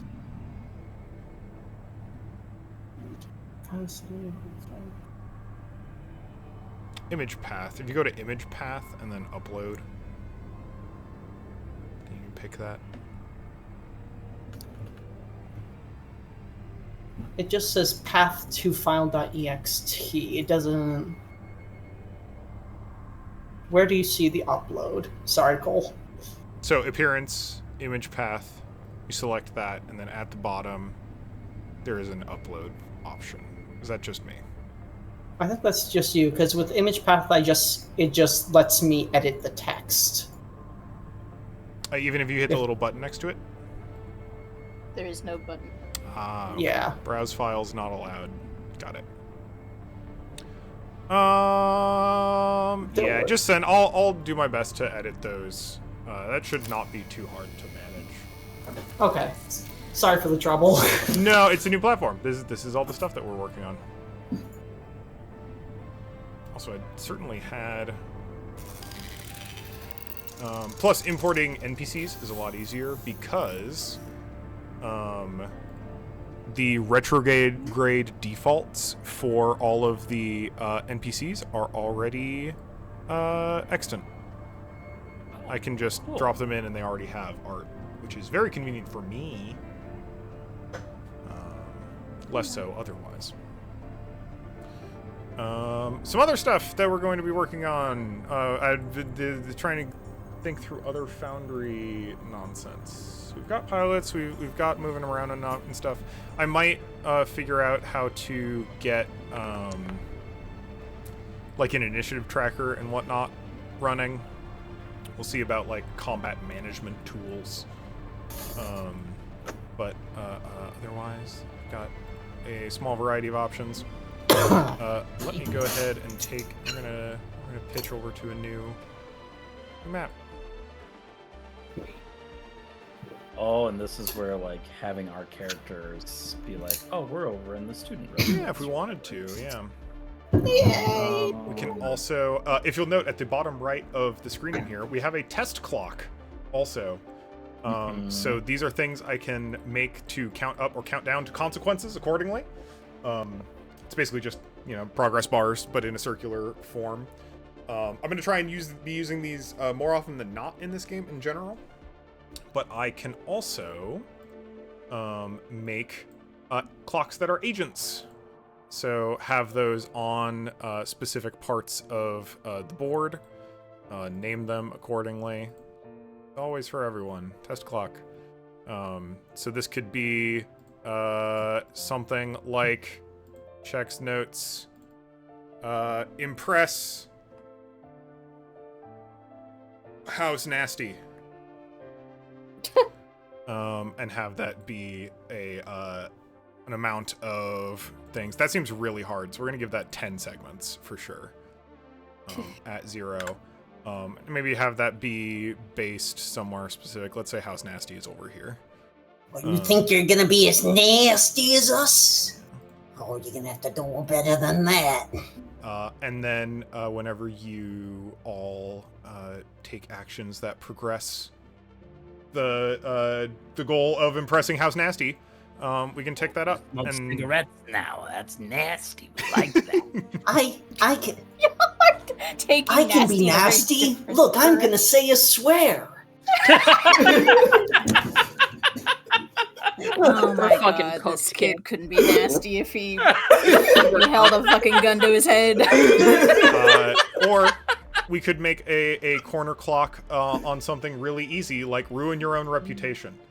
Oh my god. And have that count up or down, and there will be stuff that happens as those clocks go up or down or fill. I will usually try and establish the major consequence of any given clock when it is made. For example, ruin your own reputation. Pretty straightforward. What happens at the end of that clock, all things considered. But there may be things that happen along the way. So, like, if we're at tick 1 of ruin your own reputation, there are rumors going around. Campus has their eye on what's going on in a noob house, which is what your house is called right now because it hasn't been given a name by you all yet.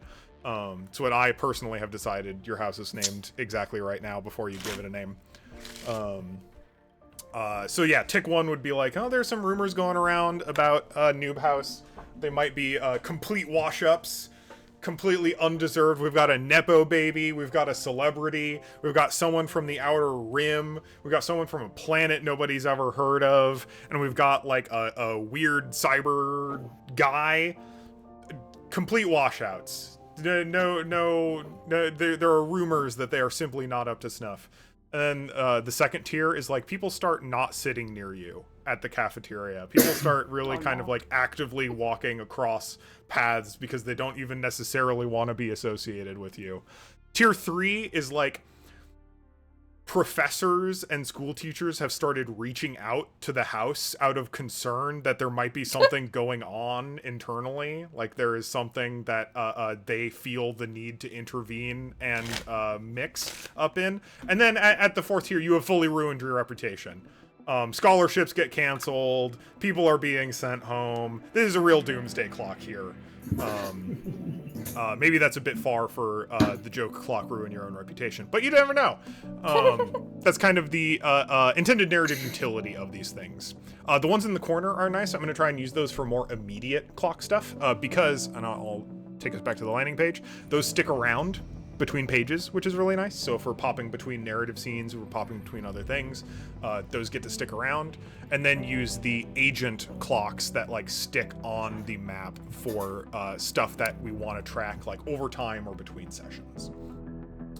There will also probably be clocks just like ticking around in the background according to stuff you may or may not know about or understand. I'll try and label them accordingly. But those are usually according to mysterious goings-on in the background, or potentially like faction alliances or other sort of things moving around behind the scenes while you are doing other things. Excited to see how that goes.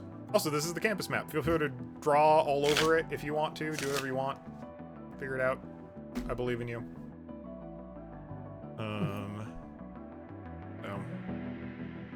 What are you doing over there, Hannah?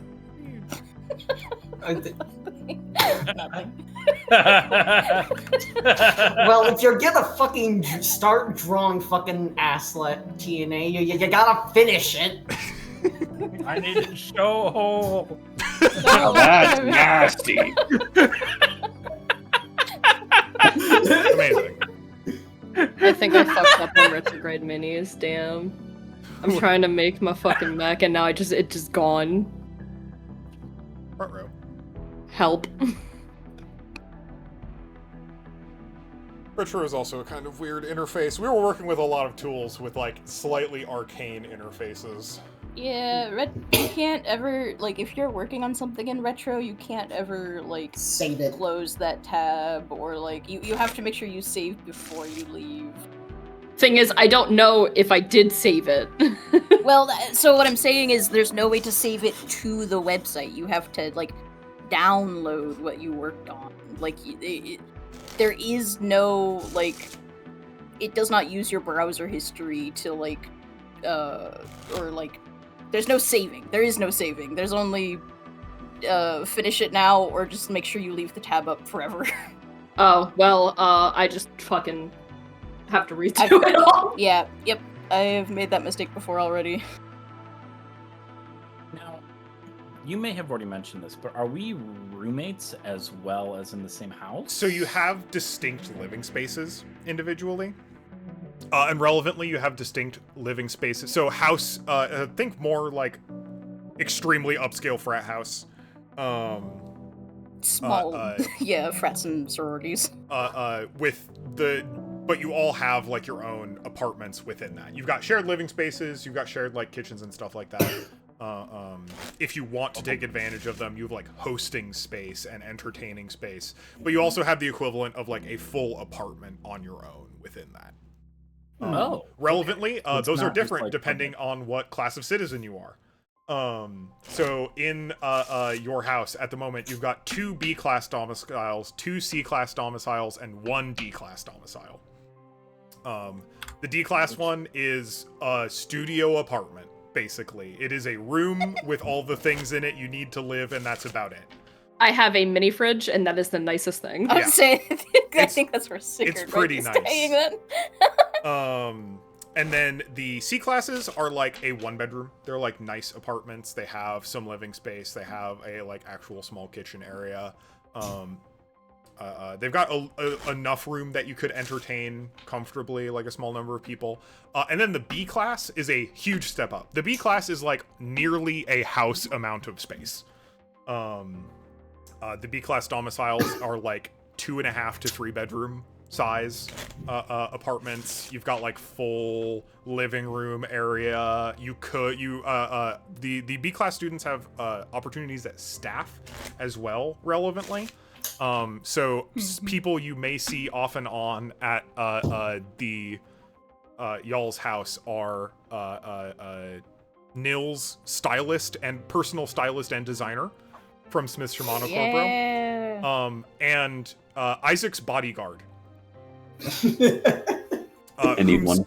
Does not frequently enter the apartment, but is frequently Would I just hovering stand nearby. ominously outside? Oh Yes. god. That's If I don't Ms. have him. Veit. Right. Ms. Veit, the bouncer. People will beat me up if I don't have them around. That's true. Like me. Hi, Miss Vite. How are you doing today? I am. That's amazing. I made waffles. Do you want waffles? Your neck is very thin. Yeah, it is. Gonna fucking cry. Ms. Veit is, I think the way we described her is she's more of a tail than she is an immediate bodyguard. She is not directly near Isaac frequently. But if you look around hard enough, it's a little Where's Waldo-y in that, like, she's there somewhere. Do you really feel safe with her, Isaac? Really? Be honest. She watches me sleep sometimes. Where's the, wait, I need to pull up the image. Are y'all familiar with Artemis Fowl book series? Oh my series? fucking god. So Ms. Veit, the primary reference I have for her is a basically gender bent butler from the comics specifically. Ooh, I like that. From the I don't know the comics. Let me show you how so butler is frequently described as a man with no neck. This is how he's rendered in the comics. He's the figure on the far right. Imagine that individual gender bent. That's Ms. Veit. Amazing. A truly a refrigerator of a woman. Alright, give me 1 sec. I have to restart Discord because I'm dealing with some glitches. Sorry. She's my number 1 fan. She's also my only fan. Can't relate.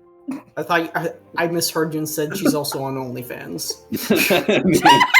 Ms. Veit, you know what? Wait, I'm discriminating. The Astaire family just is not paying well enough, frankly.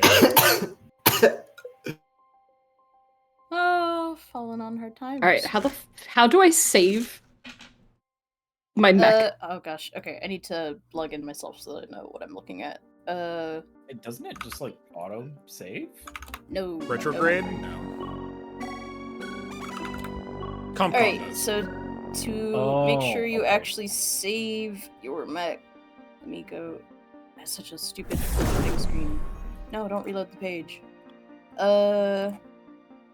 Grab a mech, any mech. There we go. you go to it's a button that says PNG. Mhm. You'll need to be logged in, but just hit that and that will let you save the PNG of your mech. So that's awesome. However, Are you not logged in? Yeah, well, so you need to have a Patreon membership to download. So Yeah. Cole has one. Yeah, So, so That, you'll that be was what Cole was saying, is they'll give you the Oh, login so yeah. that you can... Before I give you the login, take a screenshot of it and post it now so that if you have to remake it or if I have to remake it, we know what it looked like. cries. Yeah. Cries. I'm also going to pause I mean, the stream when I tell you and send you my login. It's not gonna be hard to rebuild. It's just the colors Yeah. that are gonna suck. That's it. The interface is, I'm not gonna lie, it's kind of bad. I know how to redo it. It won't take long to rebuild. But I can also do this later. We don't have to do this right now. I'm just messing I'll just around. I'll throw my creds in. I'll put it in Lance Resources. I'll probably delete it in like a day or so. Cool. And 'Cause let I can me do know this if after. and when you are doing that so I can press yes, that's me on my phone. I will likely do this quite literally as we end. Convenient. Speaking of, I think that's basically all I've got for y'all at the moment. We're going to continue wrestling with these tools for a hot minute, certainly. If you've got art prompts to send Hannah for portraits, Send me. potentially. I'm also going to be giving Hannah a lot of homework, probably. Yeah. Also, right now, too, if you have things you want to talk about or have questions about, especially I have a much better conception of like Harrison Academy as a location and an organization now. So if you have more specific questions or just want to chat about mech-related stuff, I'm here to hang. I will make a Google slideshow about this character. Hell yeah. I'm gonna do it again. All I know is that it's probably going to take me a while to slot into my character voice. Likewise. Oh, Sam. Same. Because, like, how do you do, like, a light... And I remember I asked this last time, and I found the resources for it. But just doing it is hard. Like, a light southern accent. Yeah. That's tough. Subtlety is not easy for doing a different accent at all. No.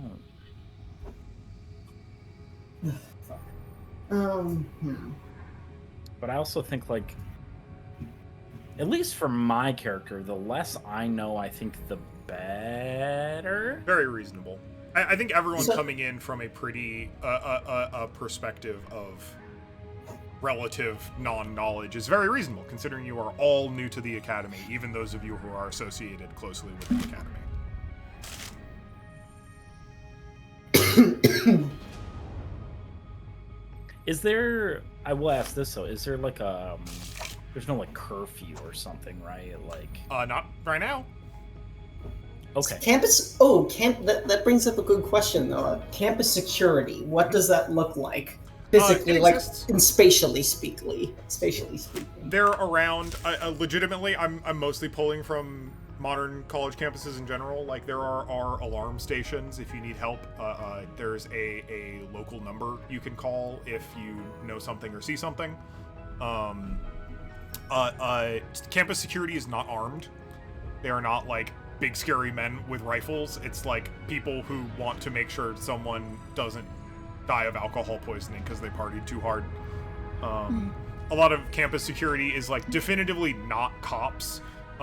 They are here to help out students and to guide people up and to like, I don't know, like break up fist fights and shit like that.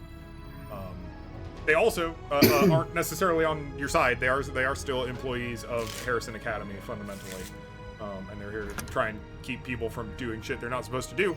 But they're pretty what I'm looking for, harmless. Okay. Restricted areas within each area. Like, safety related, almost exclusively. You can be anywhere you have a reason to be. You can't go. You can't just like show up at the research laboratories for no reason, because those are very controlled, very sterile environments. You can't attend classes that are not on your schedule. You are expected to be in the classes that are on your schedule, generally speaking. You can't just like go into private residences without permission. Like common sense restricted area rules, generally speaking. There are sections of the administrative buildings that are you're not allowed to be in. But just from the perspective of it's not your job and they don't want a bunch of students milling around. Student population is around, what was I looking at? 3,000. Like 25,000 students. Still big. It's a lot. Really big. It is a lot. 25,000. Correct. Yeah, That is a 25,000 is. Yeah. It's Can a big you school. bring us back? Can you bring us back to the other board, to the Campus Harrison board, campus board? Yeah. So there's a lot of people kicking around in general. Not all of them are in the advanced piloting program. Not all of them are doing various stuff. There's a lot of people here for many reasons. Much like tech schools in general too. A lot of the people who are on campus at any given point in time are not students. They're people with jobs doing research. They're like postgrads. And people who are working on various R&D projects for Harrison Armory in association with Harrison Academy, but maybe not directly associated with Academy classes, structures, or materials. Okay. But student population So- is high, so a lot of the security is mostly just to, like, make sure people aren't in the way of other people or don't hurt themselves or don't accidentally stumble into something that would ruin an experiment. It probably gets a little tighter once you get toward the pilot test area and engineering facilities, because if you're in the wrong place at the wrong time in a mech bay, you get stepped on and die. Okay. And if you're in the pilot test area for any reason other than to do pilot test activities, there's explosives and shrapnel and general destruction and mayhem. Those are certainly the most restricted areas, but insofar as you need to be on a sign-in sheet to get in there. To get into the pilot? To get Pilot into test the... area, yeah. Yeah, okay. About engineering facilities, or open workshops? Absolutely. There's tons of fab labs. Each house has an assigned area in each mech bay to work on their own stuff. Post first term, the house will get assigned staff. Before that, you'll have to do all of your own maintenance on your own mechs. Except in rare occasions where that may not be the case. But once you start getting into more intensive mech-related activities, you will no longer be expected to do all of your own maintenance. You'll have staff to help you out with that if you make it to your second term. Yeah. Sometimes not gonna let anybody else freaking touch his mech. That's his. That's his I baby. found it. That's up to you. He reads at bedtime stories. No. Handling of dangerous materials, explosives. Like Clementine makes. Be licensed. Yeah. You got to get a certification. Which is not super hard to do, but you do need to like take the course in hazardous materials transportation if you want to transfer hazardous materials. Damn. A lot of that kind of thing, especially if you're going into engineering, is going to be in. Let me check what I called that auto named that class. Something about not frying yourself, if I remember correctly. Something like that. You're going to get a lot of those certifications in that class. Hell yeah. Because it turns out if you want to load missiles onto your mech, you need to be able to safely handle missiles. Which is not trivial. Okay, but it's not like hard. I mean, it is for some people. Oh. How to fix anything without frying yourself. Applied robotics and cybernetics for frame maintenance and repair. That'll get you a lot of the certifications you need to, like, not kill yourself while doing maintenance on your own mechs. I imagine that's like the one thing that Milo is not gonna struggle with. That class will be a breeze. Like, I was asleep for all of it, and it was an 8 a.m. class, so that's not my fault.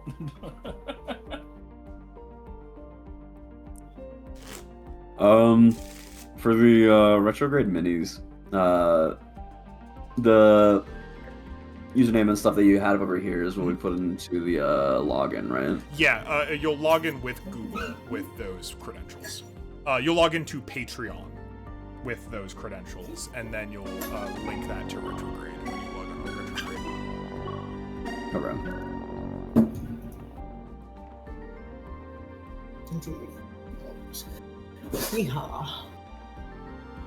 Just do the Patreon login via retrograde menu. Yeah. Okay.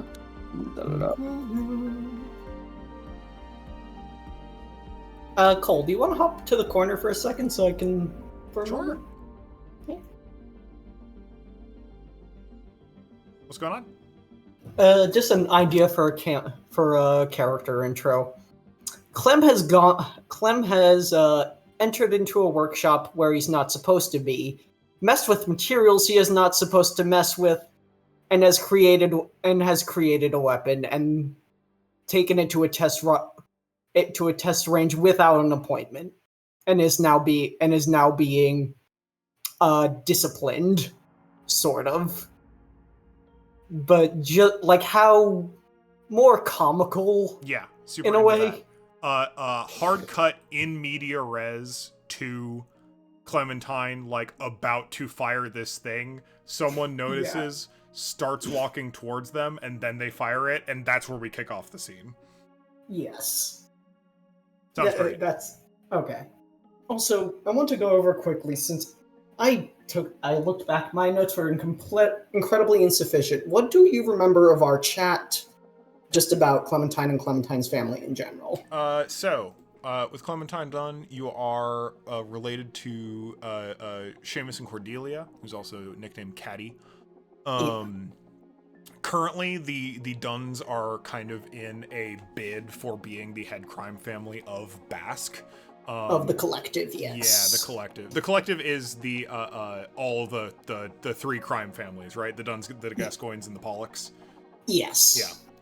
And Seamus had a strategic marriage with one of the Gascoignes to try and gain power there. Is the current head done? They're an isolationist. They've got Baron ambition. They're an old military man. And they're trying to gun for becoming part of the trade baronies, is my understanding. Yes. And then Caddy is a closet unionist, parentheses, partially out of spite. And was greatly affected by Omninet influence, is next in line for Dunn family ascension, and is a lot more interested in trying to align Basque with Union ahead of any potential meddling with either the baronies or armories. Okay, good. That's about what I had, so... And then you, Clementine, got here on a forged application. Yeah. With some strings attached where there's a little wink wink nudge nudge, you're here so that you can come back and be a cool big hero mech pilot and do what the Dunns need you to do to maintain and get more power. Okay, yes. Can I also clarify one thing about forged application? What do we want to say? What did we specifically forge? So you got in by lottery. Okay, so the Seamus specifically pulled a bunch of strings to make sure you got the application. Like the lottery for Harrison Academy application on Basque was not in fact random. Okay, so you have a fairly legal paper trail. Okay, so if I may, then place a few little bit of detail. Yeah. A little. So Clementine was, I guess this is just a small, mostly inconsequential detail. Clementine was kind of not supposed to go there originally. Seamus essentially pulled strings within strings and essentially subbed him in from essentially it's part of another part of a power play where Seamus essentially somebody else from another family was going. Clementine was subbed in, almost. So Makes yeah. sense to me. And then also, let's see. What am I thinking of? But I didn't talk about Clementine's dad much, I guess, then. Did I? No. Should I talk Seamus. about? Yeah. Oh, Seamus. Oh, no, Seamus is his uncle. Oh, I definitely have son written. Oh, okay. Sorry. Because I should Caddy's put your sister, right? cousin. Cousin. Okay. So this was the idea I had. Clementine Dunn is the only child of Harry Dunn. Harry Dunn was Seamus's older brother. You ever heard of Travis McKenna? No. Kind of big weird. It's Terrence McKenna. Terrence McKenna was kind of a weirdo. Imagine him like a sort of big old what? Terrence McKinney? No, McKenna. Terrence McKenna or McKenna. Ethnobotanist. Yes, it's kind of a pseudoscientist. He's kind of a pseudoscientist. Well, he is a pseudoscientist in a way. Pseudoscientist, philosopher, big proponent of hallucinogens, of like microdosing on hallucinogens almost. Like kind of an original figure of shamanism or something. Not exactly. Plant-based drugs. No, it's not exactly. But just imagine, sorry, that was just a bad example, but his dad was more of a tell me if I'm complicating things too much, more of a counterculture guy who very much abandoned the family, then kicked the bucket from, kind of had Clementine. I want to say Clementine was kind of a tube baby almost, if that makes any sense. Sure. Sorry, am I... No, it's fine. I'm listening. Was kind of a tube baby. Raised him by himself in the middle of nowhere for about 10 years. Then died of, died of lung cancer. Died, then Clementine gets picked up. Clementine essentially gets picked up by Seamus and brought into it, who is his now pretty much only living relative for the most part. Yeah. Which I kind of want. I guess I made this mostly because I don't think you could grow up under Seamus and become a sunshine boy almost. I mean, Clementine is kind of kind of sheltered because he was raised largely in isolation. Sure. Except with his dad. Works for me. Yeah. But Harry's dead. Harry is dead. Okay. Yeah, easy dead and literally buried. That is, from a GM perspective, no more work for me. Yeah. But no, I guess I just wanted to clarify a couple things. But no, thank you for comparing notes for me. Yeah. So I can just... Okay, we can hop back in general now. Okay. Thank you, Cole. Oh, welcome back. Yeah, sorry that took so long. All good.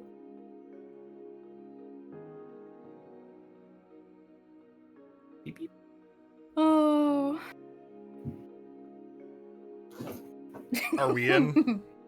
Are we hacking? I'm hacked in. I can see everything. Okay. Cool.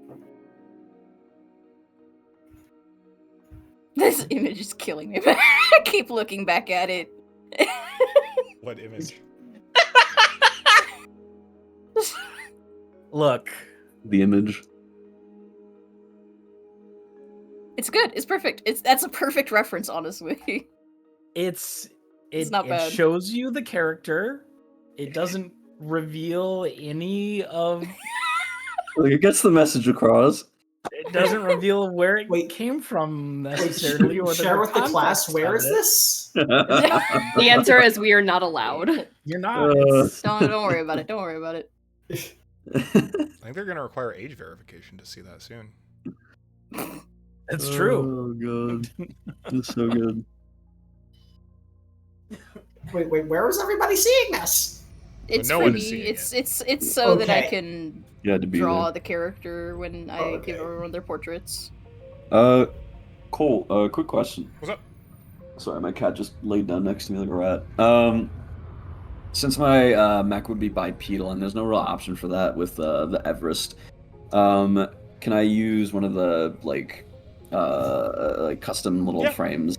There You can make it look is like anything. yeah, there is no standard anything in the thing. You could it is easy to grab the Everest because there's a million options and then they look like vaguely the same ish. But if there is another mech that speaks to you more for your first little baby mech, go for it. Cool. I'm sure Daddy could have that approved. Daddy.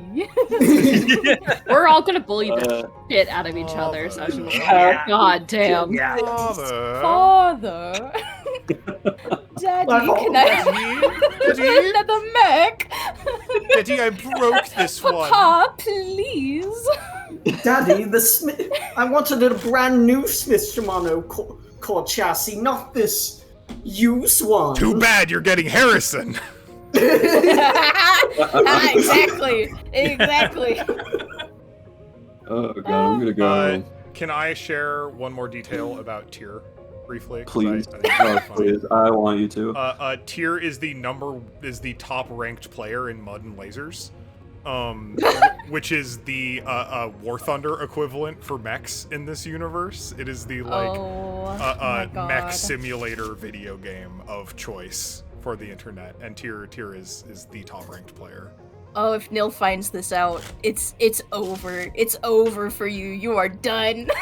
You will never have anything Fine. on them ever again. Like you're gonna try and take it? Oh, dude, good luck. He's got a whole entire setup in his room. He is constantly making sure that he's still the number No, one ranked because you're a player. fucking dork ass.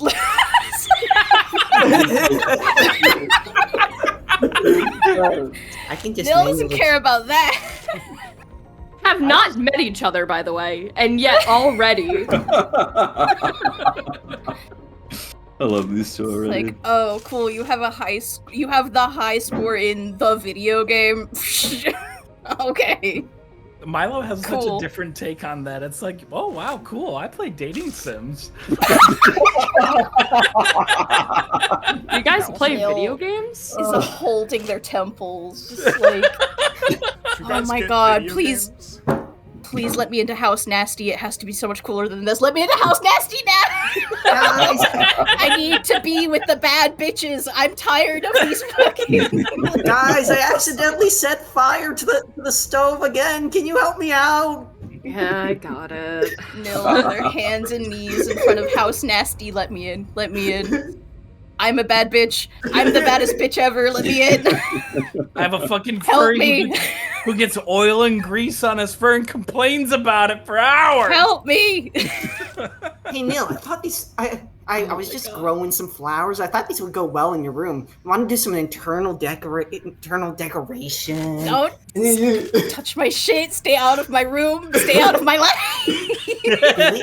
I mean, you need to get a better lock then. I mean, this is barely encrypted or anything. Easy to break.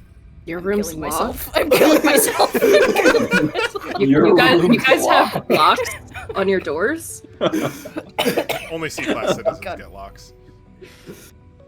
Oh god. Oh no. I'm fucking crying. Some other Holy NPC shit. names that I love briefly. Nils stylist, Nils SSC stylist and personal designer is named Ruby Van Dam. That's really good, We actually. love Ruby Van Dam. I am already love him. Sigurd has a connection in R&D named Dr. Voctor. Dr. Proctor is very good. I like That's that still. Silly. That's a silly name. Wow. Dr. Voctor. It's so good, though. I'm a big fan. We've got Pierce Astaire. I've got some other miscellaneous NPCs. What did I name all of my staff? We've got There's some Jack's good notes. We got the dean. We got Gabriel Clark, Dr. Jenna Roberts, head of R&D, Professor Slate, the head of strategy and logistics, who I was really close to just calling Mr. Gray. And then I remembered that the 50 Shades books exist, and I went, you know what? This is maybe not. Not Not where the you want energy to to. be. Yeah, we're gonna dodge that crossover for right now. Professor Otto Morgan, who just wants to be called Otto. Sergeant Betsy Georgia, who insists you call them Coach. She doesn't like any of the other names associated with her, unless you're her equal or coworker, which you're not. Put me in, coach! I'm ready. Liam and Liam Fitzgerald, who is the current student president. I really, really hope that Coach doesn't actually know anything about sports. Very funny. That to me would be deeply funny. Doesn't need to know anything about sports. She just needs to know about mechs Yeah, and flying them, and that's not right. dying while flying them. Yeah, Mhm. We're gonna be playing a new sport of mine. It's called Dodge the Grenade. She knows something Everyone about get your and single everyone get your heart suits on. We're doing a live fire It's- exercise. I am very excited for y'all to see the crater pit for the first time at some point. fear. It's the crater pit. mech combat sports arena on campus. I wonder why it's a crater / pit. It was just called the crater pit. Oh, okay. It is also So No, certainly. no comment on whether it is one or more of those things. Okay.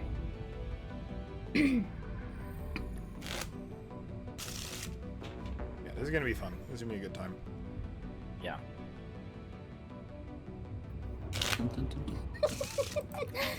Oh.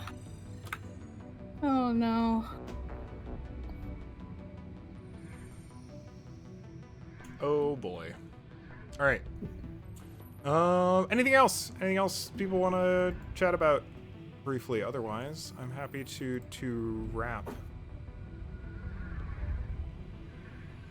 I think I'm Gucci. Yeah, I I think mean, I'm good. that's it from me. I'm just waiting for Sal to finish up on retrograde so I can sign in. I don't want to like double log in. I'm going to be here for a while. Yeah, exactly. So, My dad gives me infinite time on this. you have a dad?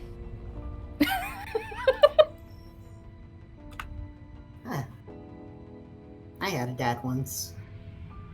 Incredibly foreboding stick. Especially while holding dynamite.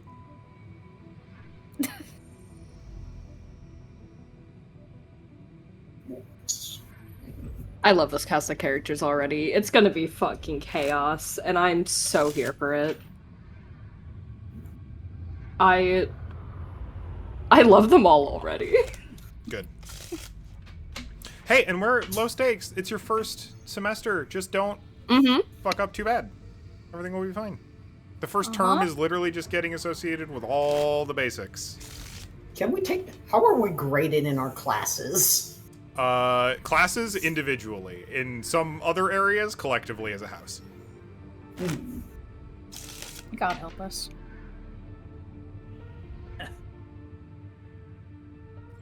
It's How mostly in pass depth are fail. we? What you say? It's mostly pass fail.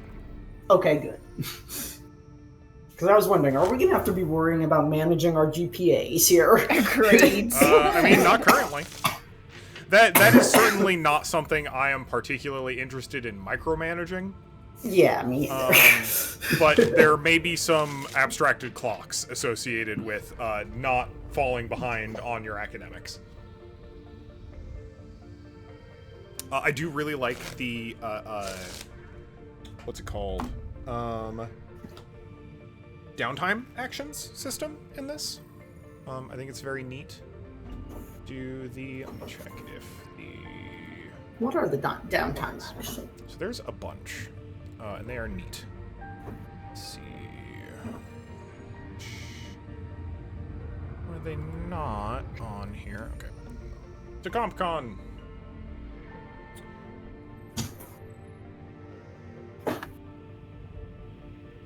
Active mode. Downtime. So there is buy some time, gather information, get a damn drink, get connected, get creative, get focused, get organized, power at a cost, scrounge and barter, go diving, and gunfight. I don't think I've seen go diving and gunfight before. I think those are new. Those are Just do it. different.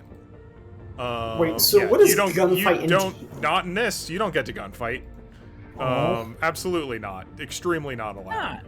Why not? Some of them will die. It's bad. What if I want them to die? Well, Well, shit. Maybe I want that person to die. We'll cross that bridge when we come to it.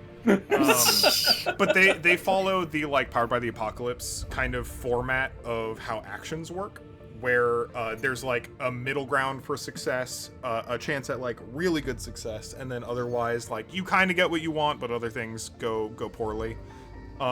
Get a damn drink is probably the best and my favorite, which is, so you roll a d20, maybe with associated triggers. You roll. On a 9 or less, you decide whether or not you had a good time or not, and either way, you wake up in a gutter somewhere with only one remaining. Your dignity, all of your possessions, or your memory. Oh my god. Okay, why would you do this, though? Pick one. Well, so that's the failure option. On a 10 to 9, gain 1 as reserves and lose another, which is you can gain or lose a good reputation, a friend or connection, a useful item or piece of information, or a convenient opportunity. So you get one of those and you lose the other one. And on a 20 plus, you get 2 from the 10 to 19 list, and you don't lose anything. I love that one. It's my favorite. It is mostly the I want to cause problems on purpose action. I was gonna say, you can bet Nil might be using that one, at least at some point. Might even be escalating. Might not be drinks, might be something else. Who knows? Get creative is also great. You start a project and you get working on that project, and then you make some rolls every time you're in downtime. If you get a 9 or less, you don't make progress. If you got a 10 to 9, you make progress, but then you need something to finish it. You choose 2: quality materials, specific knowledge or techniques, specialized tools, or a good workspace. And then you need to gain that thing in order to finish your project. And when you gain your project, you get some stuff, usually reserves, or advance some plot lines or something. Get focused is a really easy one. You just pick a trigger to improve, and you just get to do that. Get connected gives you people to talk to. Scrounge and barter might get you some reserves. Buy some time will defer consequences, but if you do it multiple times in a row, it gets harder and harder. Power at a cost is the extremely simplest one, where you say, I want this thing, and I say, okay, you're gonna have to do this to get that thing. Is gather information, which is you get to learn stuff or know stuff, but you might get in trouble. They're very simple, but they're nice, and I like them. Are these on CompCon, or are they just in the book?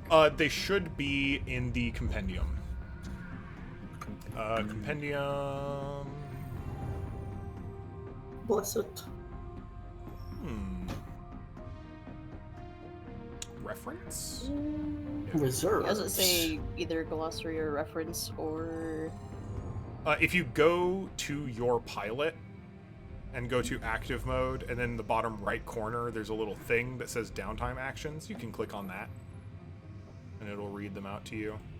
You roll it, maybe. Oh, wait, extra core bonus. What, how do you get an extra? Oh, I see.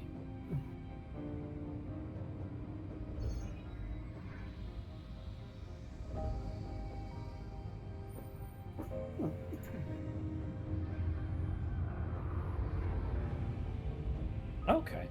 Oh, it's under action economy. Weird. It's at the very, very bottom. Because I mean they're actions. They're just it's at the bottom under like a little moon symbol. Oh yeah. So downtime. Funky. Okay.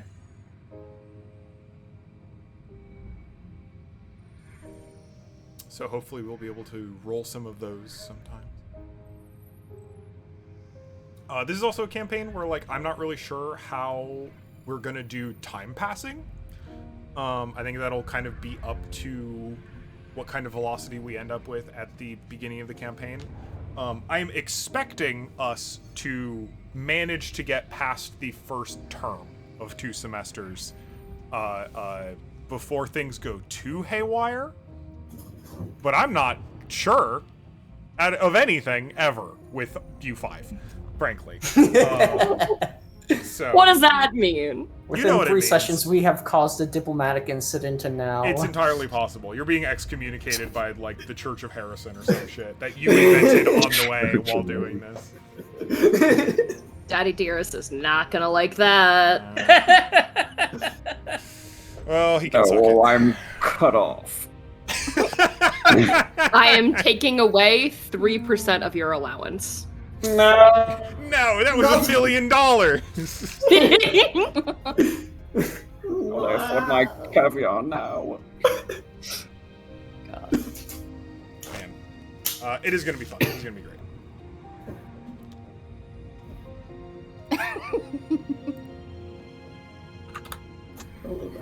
All right. Otherwise, I'm in fucking hell right now. It's a lot of tabs. Well, that is a I tell lot you of what. tabs. Yeah. I'm in hell. Alright, I keep fucking. Okay, now just. I was looking for this specific image because. Just. I don't need a lot right now. I just need peasants to come in, and so I can make the game windmill. Can you make nested folders? Yes, good, thank God. I'm really excited for all the sound effect stuff. I think that's going to be a lot of fun. I can do ambience and also music and make my own playlists and stream that to y'all and not need to worry about going to like 3 external don't have to go- applications to make it happen. And everyone can adjust their own volume to their own preferences. Is the stuff that I wrote able to get on there? Is that Yeah. It is? As long as I Okay, can great. download it, or you export Oh. it. If you want to make it really convenient for me, you could export it as a .ogg. I don't even know if I can. Most DAWs should be able to export to .ogg. Oh, OGG. Okay. Yeah, let me see if I can. Because I truly don't know. It is a lossy format like MP3, but it compresses in a way that Foundry likes, because Foundry is a web application.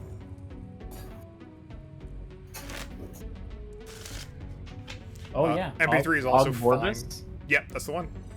Og Vorbis. Okay, yeah, I can do that. I don't know how I would get them to you. I Because some got of them, they're kind of big. Google Drives. Got Waze. Here, let me make a shared drive folder that I can just like give you. Jesus Christ, here we go. Well, let me see if this works real quick. Oh, that's text for voice. I want this to be a surprise. Will it work? Whoa. Oh, Yeah, small hey, file. it worked. 4.2 megabytes. That's OGG. That's kind of incredible. Yeah, that's why it's one of the big reasons that Foundry likes it. I'm really glad everyone managed to connect to Foundry. That's good for us. Yeah. I was a little worried about that. It's been a long. The last time I did port forwarding was when I was like self-hosting Minecraft servers, so it's been a minute.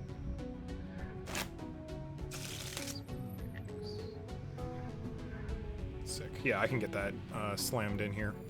I'm debating on the recording whether I want to make some kind of panel to cover up my menu system on the right here, so that the recording does not have accidental spoilers in it. But we'll see if that matters at all. There is an amount of screen space. Okay. I've said this like 3 times now. I'm gonna really actually call it. Okay. Thank you all very much for hanging out and session zeroing. Yeah. I'm around. Poke me if you need shit.